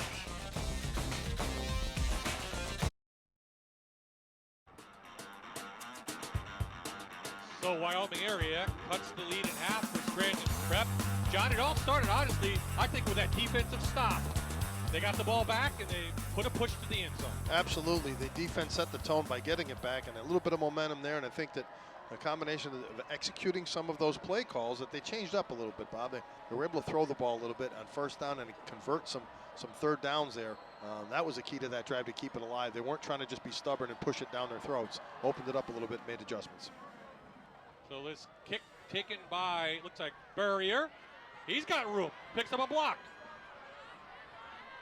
Burrier taking the crowd down to the 45-yard line and go back to that Warrior drive. How about 14 plays, 60 yards, and they took off almost 7 minutes off the clock. And they did it both ways. And the first balanced drive they've had tonight. And again, I think there was a focus on that, saying we got to be able to put the ball in the air a little bit. We cannot just consistently drive the ball, running it, and have success against this Cavalier defense. But now, with the trick play that was the big one, I think, of that series, that the hook and ladder play that went down the sidelines, it really gave the boost of momentum to the Warrior offense. I haven't seen that play in years. No, I remember many years ago, the Chargers against the Dolphins. Quick hitter, the Burrier, the fullback spot inside Warrior territory, 13 yards. Bob, you notice Burrier runs a lot faster when he's in the play than he did the kick return? Oh, here's the touchdown again. Well, once he avoided Burrier's blitz on the outside, there was nobody from the Cavalier interior defense there as they had him walled off. So Cavaliers see if they can answer.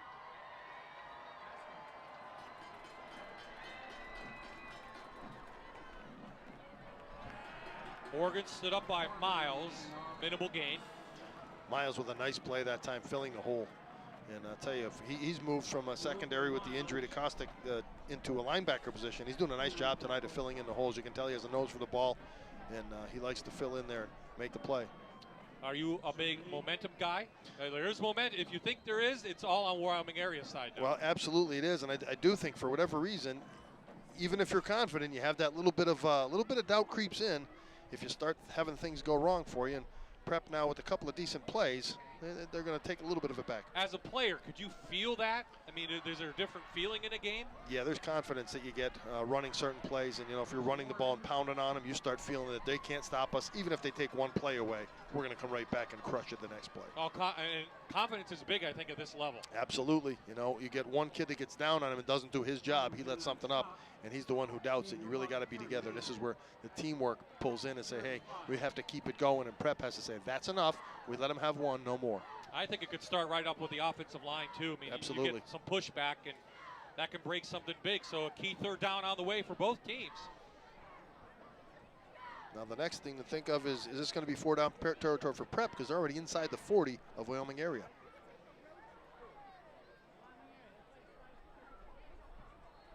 Oh, they're going to call that neutral zone. They did it. Hard count by Jake Ryan. Again, experienced quarterback. Chuck Suppan made the call initially. But what a great play to get that 5 yards for a big first down now and keep that drive alive for the Cavaliers. That could be huge. Didn't have to worry about running it or passing it or reading the players or anything like that. Get one guy to jump. Boy, it's easy pickings. Both teams came in with very powerful offenses, averaging over 32 points a game. But it's been the defenses that have really put a show on here tonight. I think the balanced defense is, not able to let the big plays happen.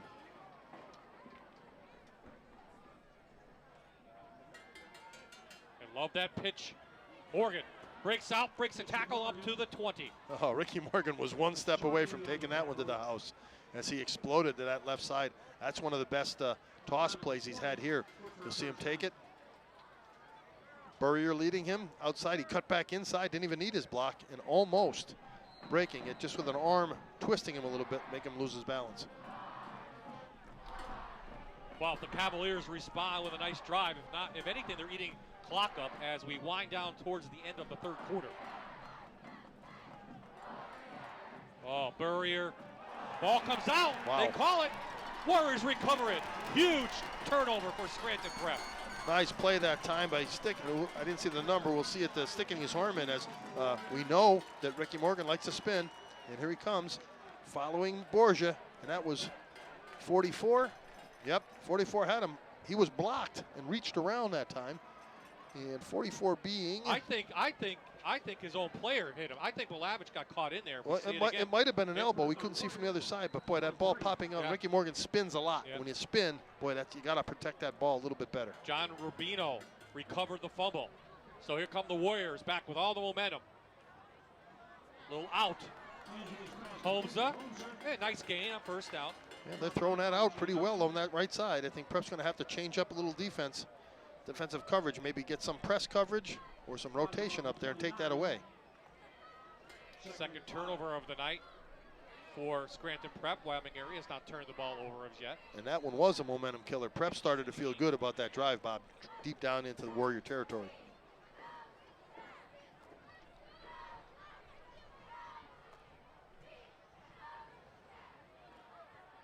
Miles up, close to a first down.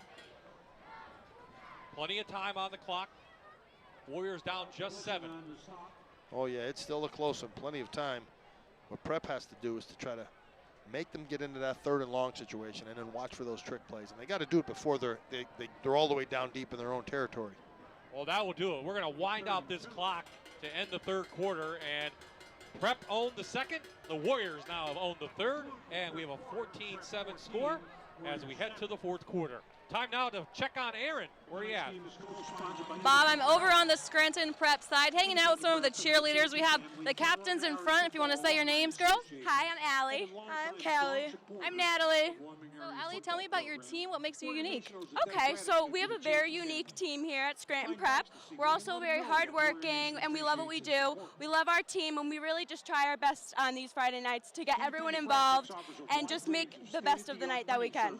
And I know we were talking before, and you guys actually went to a cheer camp and got a pretty good award. Tell me about it. Yeah, so we went to Pine Forest over this summer, and what we love to flaunt about that would be the fact that we came home with the best award, which would be the top banana.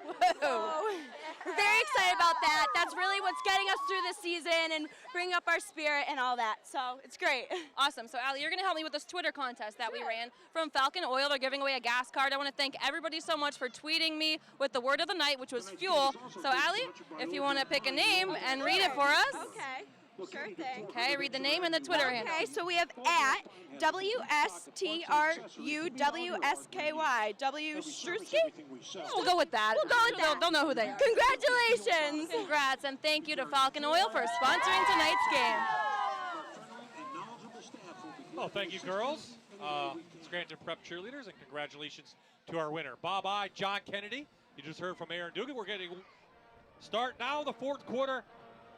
Warriors have the ball on a key 3rd down, but looked like Prep defense right in there quickly. And it looked like, was that Cocatrilli coming in? Yeah, I think so. From the side, and he just ran right down the line of scrimmage. And we see Bob now in the last drive that was so successful. Angeli's becoming a big part of their rushing attack by being a ball carrier, and he's taking the ball as much or more than their bell cow Miles. So really not letting Prep key on one person and having another threat really allowed them to drive that ball. So the Warriors are going to play it safe. They're going to punt it back. Randy Spencer feels confident that his defense can stop the Cavaliers. Or hope for another fumble or a turnover. Get a turnover. Prep kind playing it safe in case of a fake. They do fake it. Right to the up back. The push up front is going to depend on the mark. Well, Warriors, I think he's got of course, they say they got it. I didn't get a number who had the ball. Is that Angeli? It is Angeli. He was the up back there. We're going to get a measurement, it looks like, Bob. It's that close. It just came into my head, like fake punt. Yeah. Good job by Miles to fake that jumping up in the air like that. Just gets the line, have a half a step the wrong way, allows a blocker to get position. So they'll bring the chains across the field. This could be a big one here. It could, because you either get the ball back or you're giving Prep great field position. Yeah, Prep gets field position and starts driving again. That could be very dangerous for the Warriors. I give her a lot of credit to the Wyoming area. They came out of the half, and it is a first down. Different team. Yeah. Certainly the adjustments made by Coach Spencer and his staff have been successful in the second half. And now that between the fake punt and the hook and ladder play, we see the tricks coming out on the Wyoming area side of the football. Getting all the plays out. So here come that offense that put a nice drive together. 14 plays the last time the Warriors had the ball. Angeli going to go long. He has a guy, and he overthrows his intended receiver. And it looked like number 16, Anthony Seda. Bobby had some good time for one of the first times there to step back in the pocket and let his receiver get deep. As he gets it, here he waits. You see, he's got good time standing there. He's able to step into that throw and get a deep ball just sailing over his receiver's head. That was Jake Ryan that was trailing on the coverage. Again, I like the play call because Absolutely. now you have people thinking, right? I mean, they're Can't throwing take- on first. And That's the first really deep shot they've taken tonight.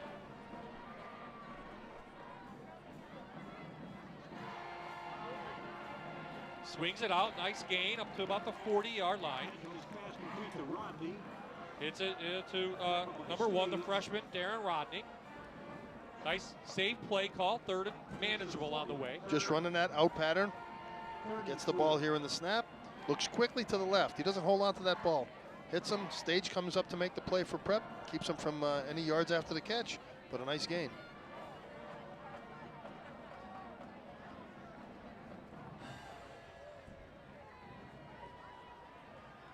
Again, on the quick out, Homza. Giannone on the stop, but another first down for Wyoming area. Well, they gave him a favorable spot on that one. Giannone drove him backwards, but he's going to make it up to the 45 for a first down here. And you see. So a little change in philosophy now if you're from the offensive coordinator. Well, they're opening up, and they're having success passing the ball for the first time, a little bit on the last series and even more now this series. That's 3 straight passes now for Angeli after an opening series run.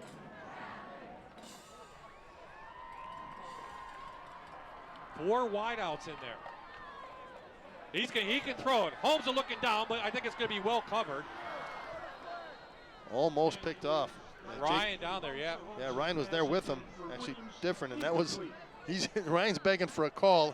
The receiver actually reached over his back to grab his face mask and got a little piece there. Randy Spencer drawing up some plays. Yeah. You could tell it was a backwards pass. That's why Holmes could throw it, and he just launched it. He didn't have a lot of time. Ryan coming into the coverage of the screen. Yeah, you see that? He was tugged on his face a little bit there. They let that one go. Trying to hit Brian Williams down there. So now 2nd and long. Another quick out to Homza.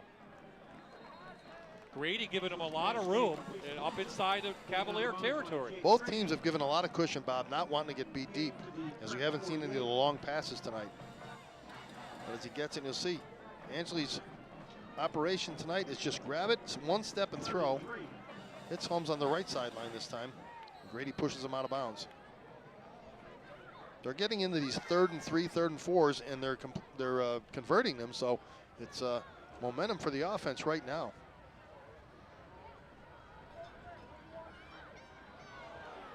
Angeli, nowhere to go.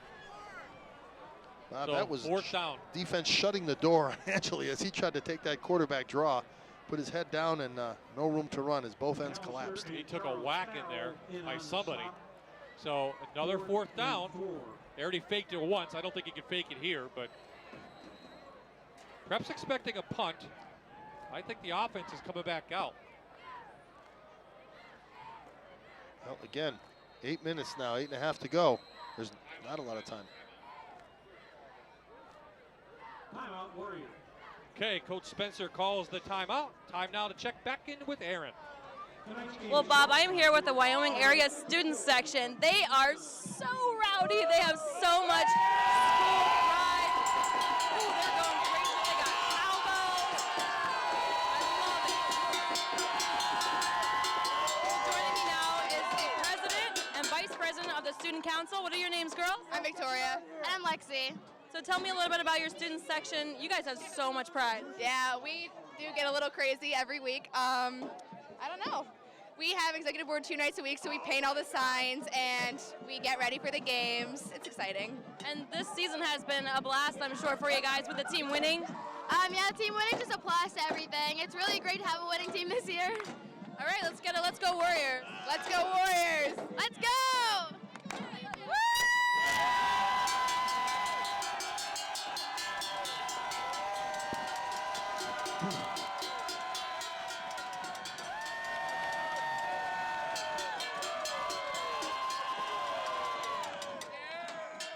I can't hear after that. Loud bells in there, Bob. Yeah, I mean, loud and proud. Wyoming area fans. We love the student sections when we come out to games. It's all about the high school kids right here. Fourth down play on the way for Wyoming area.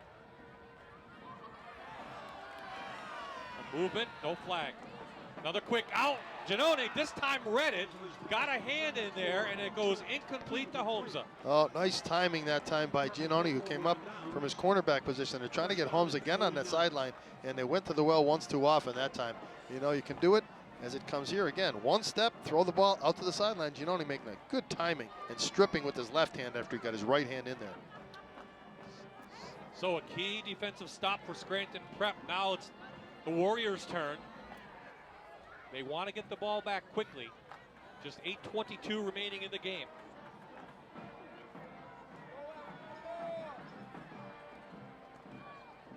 This is if you're Prep, you're probably going to go to the running game. They do to Martin off the left-hand side. And now is when Ricky Morgan shines. If people are coming up from the secondary trying to trap him, if he busts through that first level, Bob, he could go for a big one here. You'll watch the line opening a nice hole there. Burrier taking on the linebacker. Nice hole from Ricky Morgan on first down. Charles Farrell, the 6'3", Farrell and Borges on that left 290-pound junior, pulling the way. Yeah, look at him there. He's a big Yeah, boy. He is big. Morgan last year, over 1,000 yards, 12 touchdowns for the Cavaliers. He was injured a little bit, though, during the season as well. He stayed healthy so far. Big push. They'll have a first down inside Warrior territory now to the 40. I'm sure what he was reminded in between series there from Coach Gallagher's staff is hold on to the piggy. We don't want to let that drop on the ground like last time. If you got to spin, 2 hands on it and dive forward if you spin. They're just going to put it onto their line now. Oh, yeah. That's all they're going to do. They're going to win the game in the trenches. This is showtime for the Prep Cavalier offensive line. Show us what you got. And we've just seen you don't have to be big to be effective. Giacobbe, their center, Rossi and Borges at guards, and Farrell and Polishin at tackles, doing the job. You don't forget the tight end here and there. Cocodrilli. That time, I believe, shooting in was Miles. He's had a heck of a game at linebacker tonight, Bob, and on a lot of tackles and forcing. I think it was Corey Marouk, so excuse me, number 27 is Marouk. It was Marouk first, yep.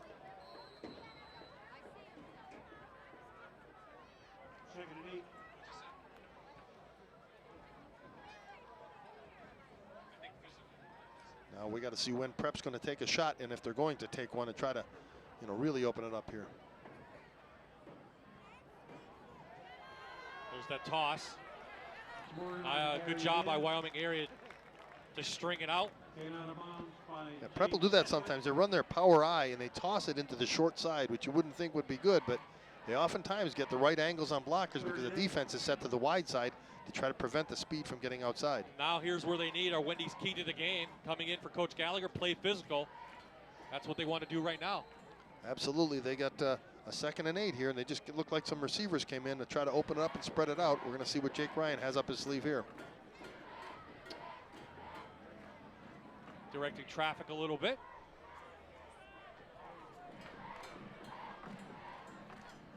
See if he takes off. He takes a big hit, and it falls incomplete. He gets right back up, but good pressure put on by, looks like number 44, James Eslick. Yeah, pressure that time because they went empty. No backs to help out. That was just 5 linemen and 5 wideouts. Eslick hits Ryan as he let it go, trying to wait for his receivers to make the breaks. He had all the patterns were deep patterns, Bob. Usually you trap somebody as a safety valve, and there was none that time for the Cavaliers. So Angeli goes back to receive the kick. See if Jake Ryan now can pin Wyoming area deep. Angeli and Williams lead for the Warriors.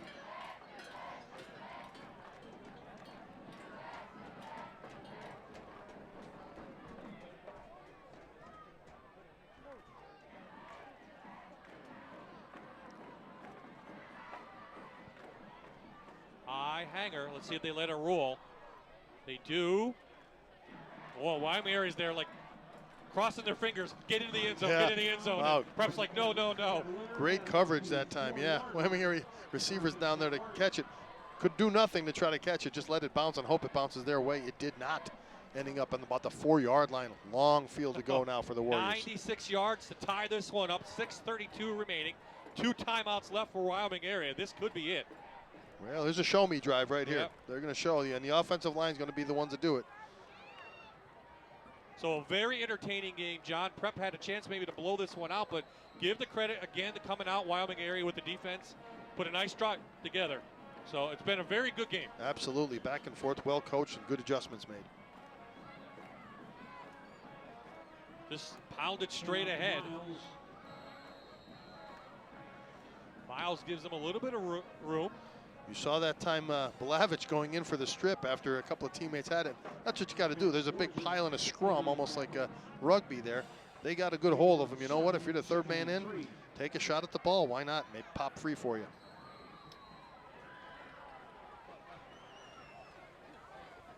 The Warriors with some big yardage here in the second half.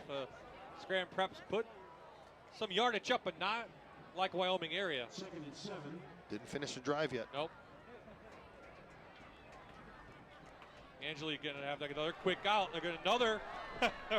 I don't think they can do it too many times.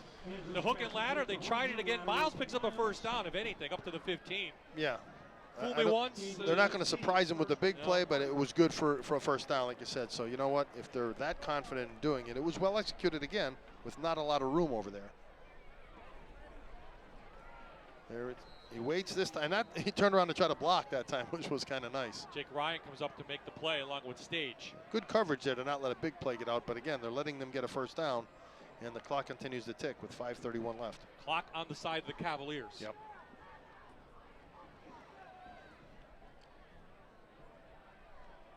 Another quick one. This is DeLuca, the tight end.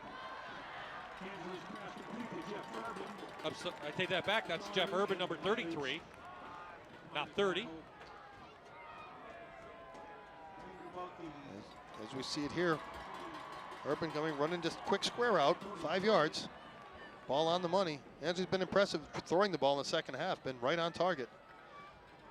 Doherty and then Blavich coming over to help clean up. Under 5 to play in the game here at West Pittston. A game pretty much as we expected. Defense has dominated most of the first quarter. And the offensive, just enough points on the board. Here comes a blitz for Prep. Angeli over the middle. In and out of the hands of the intended receiver. I think that was the freshman, Williams. I'll tell you, Bob, they're picking on Lucas Stage as man. Wherever he's covering, they've thrown a lot of completions to him, and he's not that far out of coverage. It's just that it seems he's beating him by a man. Nice job of Angeli stepping up there, finding his man. And no, that was a good play. I mean, caught it. There was it went right through his hands. I was looking for the other angle. Looked like it might have been a little interference from behind from Stage, but he put a fingertip. There was no contact to prevent the receiver from going to the football. So 3rd and short.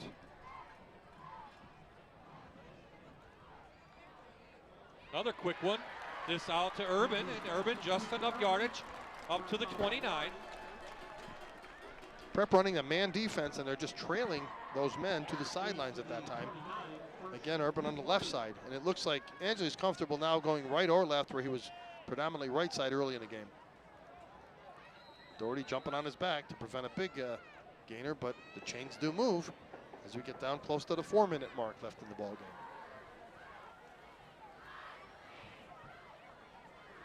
Haven't seen much of Holmza at quarterback. Only that one time when Angeli had to come out, so they're keeping with the junior.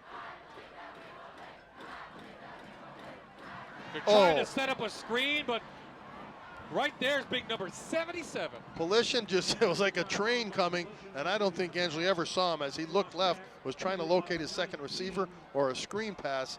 And Polishin coming off that right end, he just went right by and did a swim move on the tackle, and Angeli pumped it and pulled it down.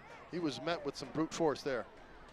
A big play that time for momentum and for that yardage loss. Now 2nd and real long for the Warriors. 4th sack of the season for Scranton Prep, the first for collision. So backs them up, as John said. Angeli out. Nice job to Holmza. Gets some of that yardage back. So 4th down coming. Now what do you do, John? Well, here's the big play. And I think what they have to do is let Angeli run around and find somebody trying to get it. They're not going to get it with 4 or 5. It's going to be about, what does it look like, 7 yards to go or so. So you can't run those little 5-yard outs. They've been tackled right after they caught him with no yards after the catch. You have 2 timeouts left. They're obviously going to go for it.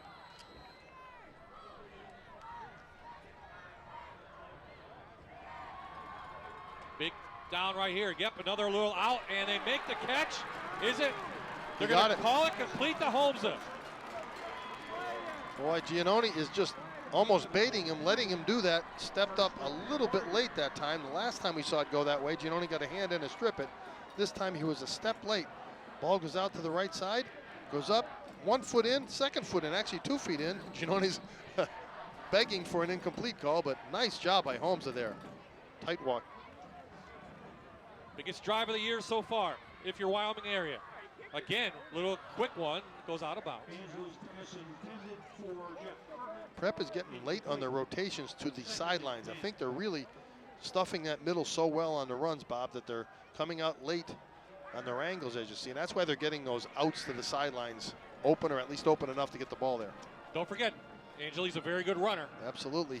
His scrambling ability, if things break down, to make a big play or a key 1st down on a 3rd or 4th down could come into play here. Angeli a year ago, 8 touchdowns and 2 on the ground. Good hands. He has room. Flag comes in. This one goes down incomplete, but the flag's right at the line of scrimmage. That's going to be a holding call, and usually when you get a quarterback that spins around and scrambles, there it is, holding on the offensive line. That's going to back him up, and it seems like every time now that Wyoming area is getting that little bit of momentum and getting the big play to get the chains moving, they have a setback and shoot themselves in the foot a little bit. Now they're going to be backed up once again. One of the keys for the game coming in for Wyoming area was limit penalties, and they've had some key penalties tonight. Nothing bigger than right there. Yeah, that was well. They have 2 now in this drive. They've overcome 1, but how many times can you take those penalties and overcome them on 2nd? And same thing, 2nd and long. It's going to be about 2nd. It looks like about 22 here. Yeah. 21, 22. Good eye. I guess once in a while they get it right. Calling it 24, 22. Lots. Long. So now Randy Spencer has to call a timeout. I don't think he wanted to call it there, but little mix-up. So we'll take a quick timeout. Can the Warriors get back in this one? We'll find out when we return.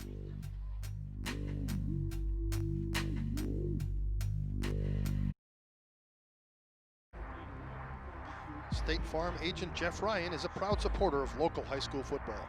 Call today for a quote on your auto, life, home, or renter's insurance. You can reach Jeff online at jeffryaninsurance.com. Check out his Facebook page or just stop in at his office in the Bill's ShopRite Plaza in Moscow. Now's a great time for an insurance and financial review. Good luck to the Cavaliers tonight. Thank you to all of our sponsors. 2:28 remaining. Wyoming area calls their 2nd time out. They have 1 left, down 7. Bob I, John Kennedy, and Aaron Dugan. Hope you're enjoying our 5th week of high school football here on MyTV. Next week, we'll have Crestwood and Nanticoke just down the block. 2 teams maybe fighting for a playoff spot, but still plenty to go right here, John. Yeah, this is a good one as we anticipated. We're down with 2 minutes to go in the 4th quarter, a 1-score game. Let's see if they have another trick up their sleeve. Oh, I didn't see a flag. Timeout. Prep. Yeah, they shifted to empty, and Prep wasn't ready for that. There was no backs in the backfield. First time tonight where everybody from the backfield went out into the wings and outside, and Coach Spencer said, I got them. Yeah. I made them take that timeout. Yep. But he did. Now, what do you change it? Well, change the play, or what you're going to do is he's probably going to have an option. They can change it and to say, if they do this, we'll do that. They're going to have an A and B option probably, saying if the defense sets up this way, we'll run that. So the Cavaliers hit the road next week. They'll be at Cougar Land, take on Valley View. Then they have Honesdale, Western Wayne, West Scranton, and a key game at the end of the season with North Pocono. So plenty of opportunities for more wins for Scranton Prep as they lead 3A in the district and also in the division. And Western Wayne again playing well. We talked about that. North Pocono again an undefeated 4A team. That's going to be one, as soon as we saw North Pocono come out this way and Prep come out at the beginning of the season, you're circling that saying this could be really key game and last game of the regular season.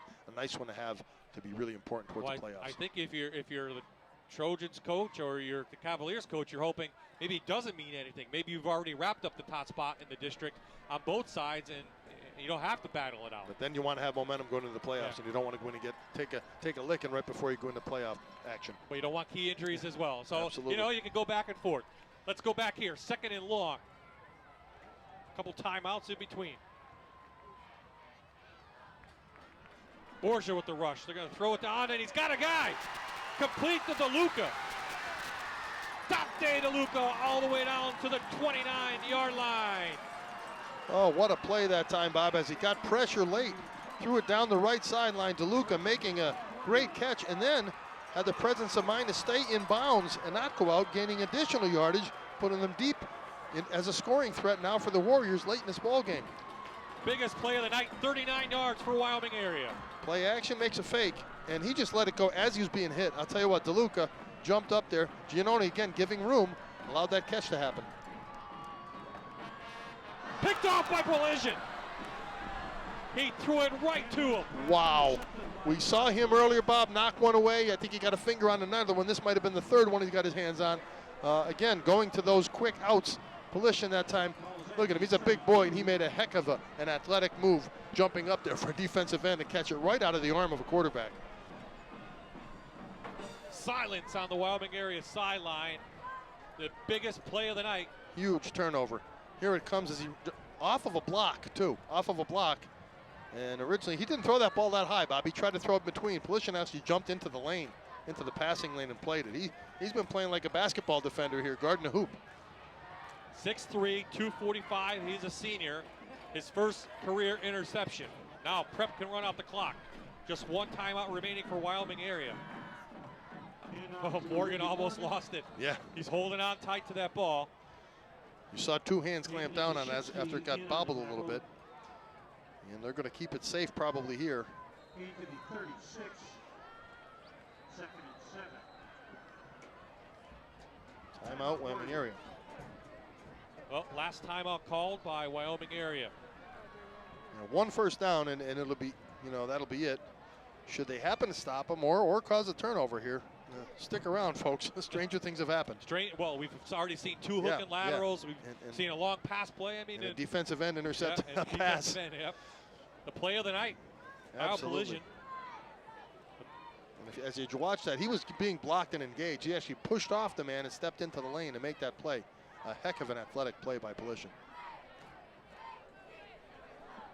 So we started out with the defensive first quarter. We might end it with the biggest defensive play of the game. Well, after the score and the successful drive by the Wyoming area, we see the big play coming up right here. He had his hands up. He had to bring him down. That ball was thrown low. And I'll tell you what, Burrier was out there also, and Giannone. Prep was ready for that throw. If he didn't get it, it may not have been complete. Let's see now. If Prep cannot pick up a first down, there may be just enough time, but really Wyoming area dug themselves a hole when they couldn't get the ball, get into the end zone. And here's Morgan. He picks up a first down, and Morgan's off to the races. Ricky Morgan down the sideline, pushed out of bounds, but that should do it. We waited all night. I said he's been known for doing that. Little run, short yard, and explodes. And boy, what a key time to do it, to get the sealer, if you will, on that long run. Showed some speed there, didn't he? Yeah, 46 yards, John. Coming out now again, following Burrier, cut it back inside. There's Polishyn. Look at the block on Polishyn, driving his man backwards, and that stiff arm gave him some more room as he was well downfield. And I think he just kind of ran out of gas with two defenders at him. Said, I know I got this. We're in first down. There's Polishyn driving, and Urban trying to catch him. Morgan, I was going to say two hands on the ball, and then he took it off. He was ready for that spin. I thought he was going to spin out and try to run outside. He's being a little bit safe and cautious, which he should be now. Now the scoreboard says Wyoming area has a timeout. I thought they used all three. Nope, there is going to be a timeout call. Wyoming area. They had one in their pocket, and there they use it. Well, now they're down to, they're going to go for the strip. Probably before the tackle now, because with this long of a field to go, Bob, even if they should get the ball back via downs or a turnover, that's an awful long way to go. And they only had that one long play on the last series. It really was the large chunk of yardage against the Prep defense. Their drives were short, whether pass or run when they did get their touchdown drive. But as you said, we went back to a defensive game in the fourth quarter. And both defenses readjusted to the offensive success on both teams. And Prep not scoring since that second quarter, but hanging on now defensively was a big play.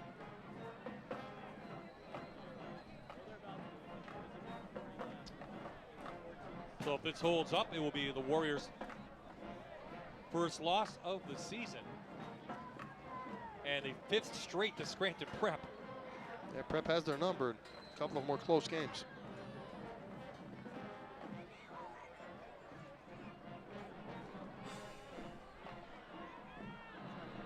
Morgan puts his head down. You saw from the end zone camera there the opening that the Prep offensive line is making. And I mean, when you're at this point, it can open a hole that big. That shows you they really, there it is. He opens up inside. Look at that hole. Now you saw Prep, again, lose to Abington Heights. But I saw that game as well. They dominated that game with the offensively and dominated that second half. They just couldn't get that one touchdown. What's been the difference in that first half of the first game of the season to this point? They didn't allow big plays. There was 3 big plays against Abington Heights, and that was it. Time of possession, the number of plays they ran, the success, the yardage, the first downs, and defensively shut down Abington Heights other than those plays. And I would think the offensive line has really come together. The offensive line is the thing in football that I've learned that is it takes probably the longest to get really good, but once it starts getting really good in a groove, boy, as long as they're healthy, that's something that's real dangerous. So 4th down now. 4th and 3. Well, they're going to have 7 seconds left before they have to run this play. So that should just about do it. And again, they'll probably give it in the power ride to Ricky Morgan, try to get a first down. If not, you know what? Try to run 90 yards on us. Coming up on our MyTV post-game report, Aaron will talk to some players of the game, and John and I will wrap this one up here from West Pittston. We want to thank the Wyoming Area School District Athletic Director and the IT Department for having us here tonight. And it's a game that pretty much we expected. It was a close one all night long. And Prep looks like we'll hold it out. So the Warriors have 1 shot left. 4 seconds left on the clock. And we never say it's over. I was going to say, after 2 hook and ladders that were successful, Bob, they might throw the triple Indy in here and try to see if that one will work. Well, they need 90 yards. Is there a 90-yard pass play in the books for Randy Spencer? Or one of those 9 lateral plays where they're all over the field. Is the band out there? The band is here. Strike up the band and see if they can get them in range of a touchdown here. The band's not in front of us, no, Bob, and they're good. Half of them left their instruments on the benches. No cow play coming. Oh, these 2 teams will be in the postseason, obviously in different directions. Wyoming Area in 4A, Scranton Prep in 3A. And I would think a couple of the favorites. We have a flag down. Flag on the field. Too many men on the field. Ball, substitution infraction, offense. Wow. Well, how about 95-yard play? See, they're trying. You know what? If all else fails, throw 12 guys out there. Hey, the man on the sideline that's now illegal. They used to do it. Stand next to your coach and just step onto the field right before the play goes off when nobody's looking and run down the sideline unnoticed. Well, great game, though, John, as we've talked about. Really was. It was a battle back and forth, and even though Prep took that 14-0 lead, you kind of knew that Wyoming Area was still not out of it. Last play of the game, we think. Collision. Gets a hand on Angeli, and that will do it. 0.1 second. Boy, that tenths of a second. Collision in there again. I mean, he's got to be one of the stars of the game just for the plays he's made. This is the game that will not end. As you said, it really was a good game. I'd really all the way feel through. bad if calling it a victory already for Prep, but if you're Wyoming area, you still got hope. Absolutely, as long as there's time on the clock. Prep's defenders are so far back, it's like they're all back for a punt here. Going to keep everything in front of them. I think this is the last play. They're trying to hook and lateral again. That's a forward pass, and that will do it. That'll be it. So finally, the clock runs out, and finally, we have ourselves a ball game, but we've had a great match here tonight in West Pittston. The final score, Scranton Prep will win it 14-7. First loss of the year for Wyoming area. Scranton Prep moves to 4-1. Our post-game show report is coming up next here on MyTV.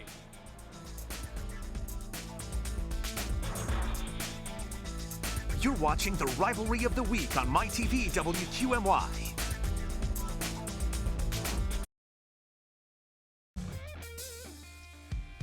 So Scranton Prep improves to 4-1 on the year. Wyoming area drops to 4-1. Both teams head out on the road next week.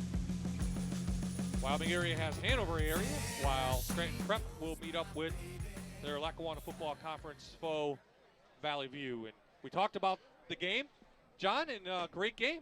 It certainly was, and Prep's defense coming up at the big play at the end. I mean, you know, could you imagine if they went ahead and scored then with a minute to go? Then we'd really have to put the pressure on Jake Ryan. Didn't have to happen. Polishing that time making a big play, and Prep defense saving the day. Cavaliers now moving on after that first loss. 4 victories in a row, and getting some momentum here going on to the second half of the season. Credit both teams. Yeah. I mean, they both had their moments. Yeah. They both had chances.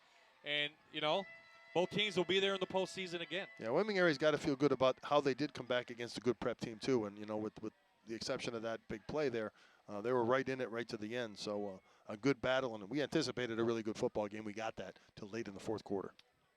Defensive battle in the first quarter. Prep scored all their points in the second quarter. Wyoming area had a third quarter touchdown. And in the fourth quarter, we went back to the defense. So not much you can ask for basic football. Absolutely. It was a great job by the defensive adjustments that fourth quarter to limit them, both teams, to no points. Yep, our biggest play of the game was by Kyle Polisian. He had that big interception to stop Wyoming area. He's one of our players of the game, along with Jake Ryan. Let's go down to Aaron. That's right, Bob. Kyle, we'll start with you. Wow, take me through that big grab there for the win. Oh, well, we knew it was coming down that last series, and, you know, we were all fired up. And honestly, my coach has been telling me all week, you know, you just got to jump, and hopefully, because I'm tall, and use my long arms to my advantage. And wow, when I got that, wow, I never experienced something like that before. It's your first interception, correct? First interception ever. Unbelievable moment. Kind of a little bit of right place, right time, but also defensively, you were right there. Yeah. I mean, right there, I mean, the coaches set me up all week right there and that, and they said just watch for that all week. And, you know, great team win. How hard was it coming in here, getting this win, Wyoming area at home, a rowdy crowd? What was the atmosphere like? Oh, atmosphere was crazy. You know, all week we said this atmosphere was going to be crazy. You know, for the juniors and that, and the new, like, starters, you know, we said this is your first Friday night game, so it's going to be high intensity in that. So we had high intensity all week at practice, and we really brought it today. The defense definitely brought it. How about your offense? 2 big drives tonight for those touchdowns. Talk me through those. Oh, you know, our coach said it's going to rely on the linemen up front, and, you know, we just got to rely on the big boys, so we did that. Congratulations. Thank you. Our next player of the game, Jake Ryan, getting things done out there offensively. A defensive battle towards the beginning, but how did you get those plays made? We have great coaches upstairs that help us out. Things that are going on in the field, they see open gaps, plays that we have open, and they just communicate down to our coaches, let us know, and then we just execute. And your buddy Kyle's first interception, how happy are you for him? Oh, I think I'm more excited than he is right now. He actually has a couple in practice, and he gets really pumped up, so I'm really glad he got one today in the game. Yeah, you guys have been through a lot in the offseason. You lost a lot of good players. You have a new coach. How were you able to unify and really come together and be strong this season? I think adversity was a big key coming in this season. We have a strong head coach. He kind of funnels it down to us. He has great intensity, so that makes us have great intensity. We fly around, we get half of the ball, and we just have fun out there. All right, well, great job. Very entertaining game. Thank you very much. All right, guys, back to you. Thank you, Aaron. And 14-7 is the final. Next week, our crew will be on the road down to Nanticoke. They take on Crestwood. That will be next Friday at 7. That's a big Wyoming Valley Conference battle between a couple of 3A and 4A teams. So that's where we will be next week.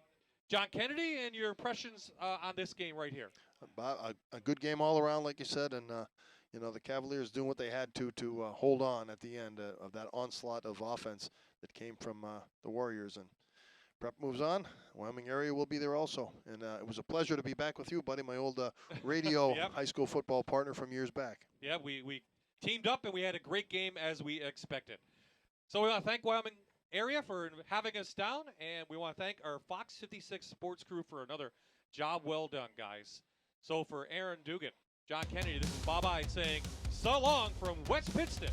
Final score again, Prep 14, Wyoming area 7.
You're watching the Rivalry of the Week on MyTV WQMY.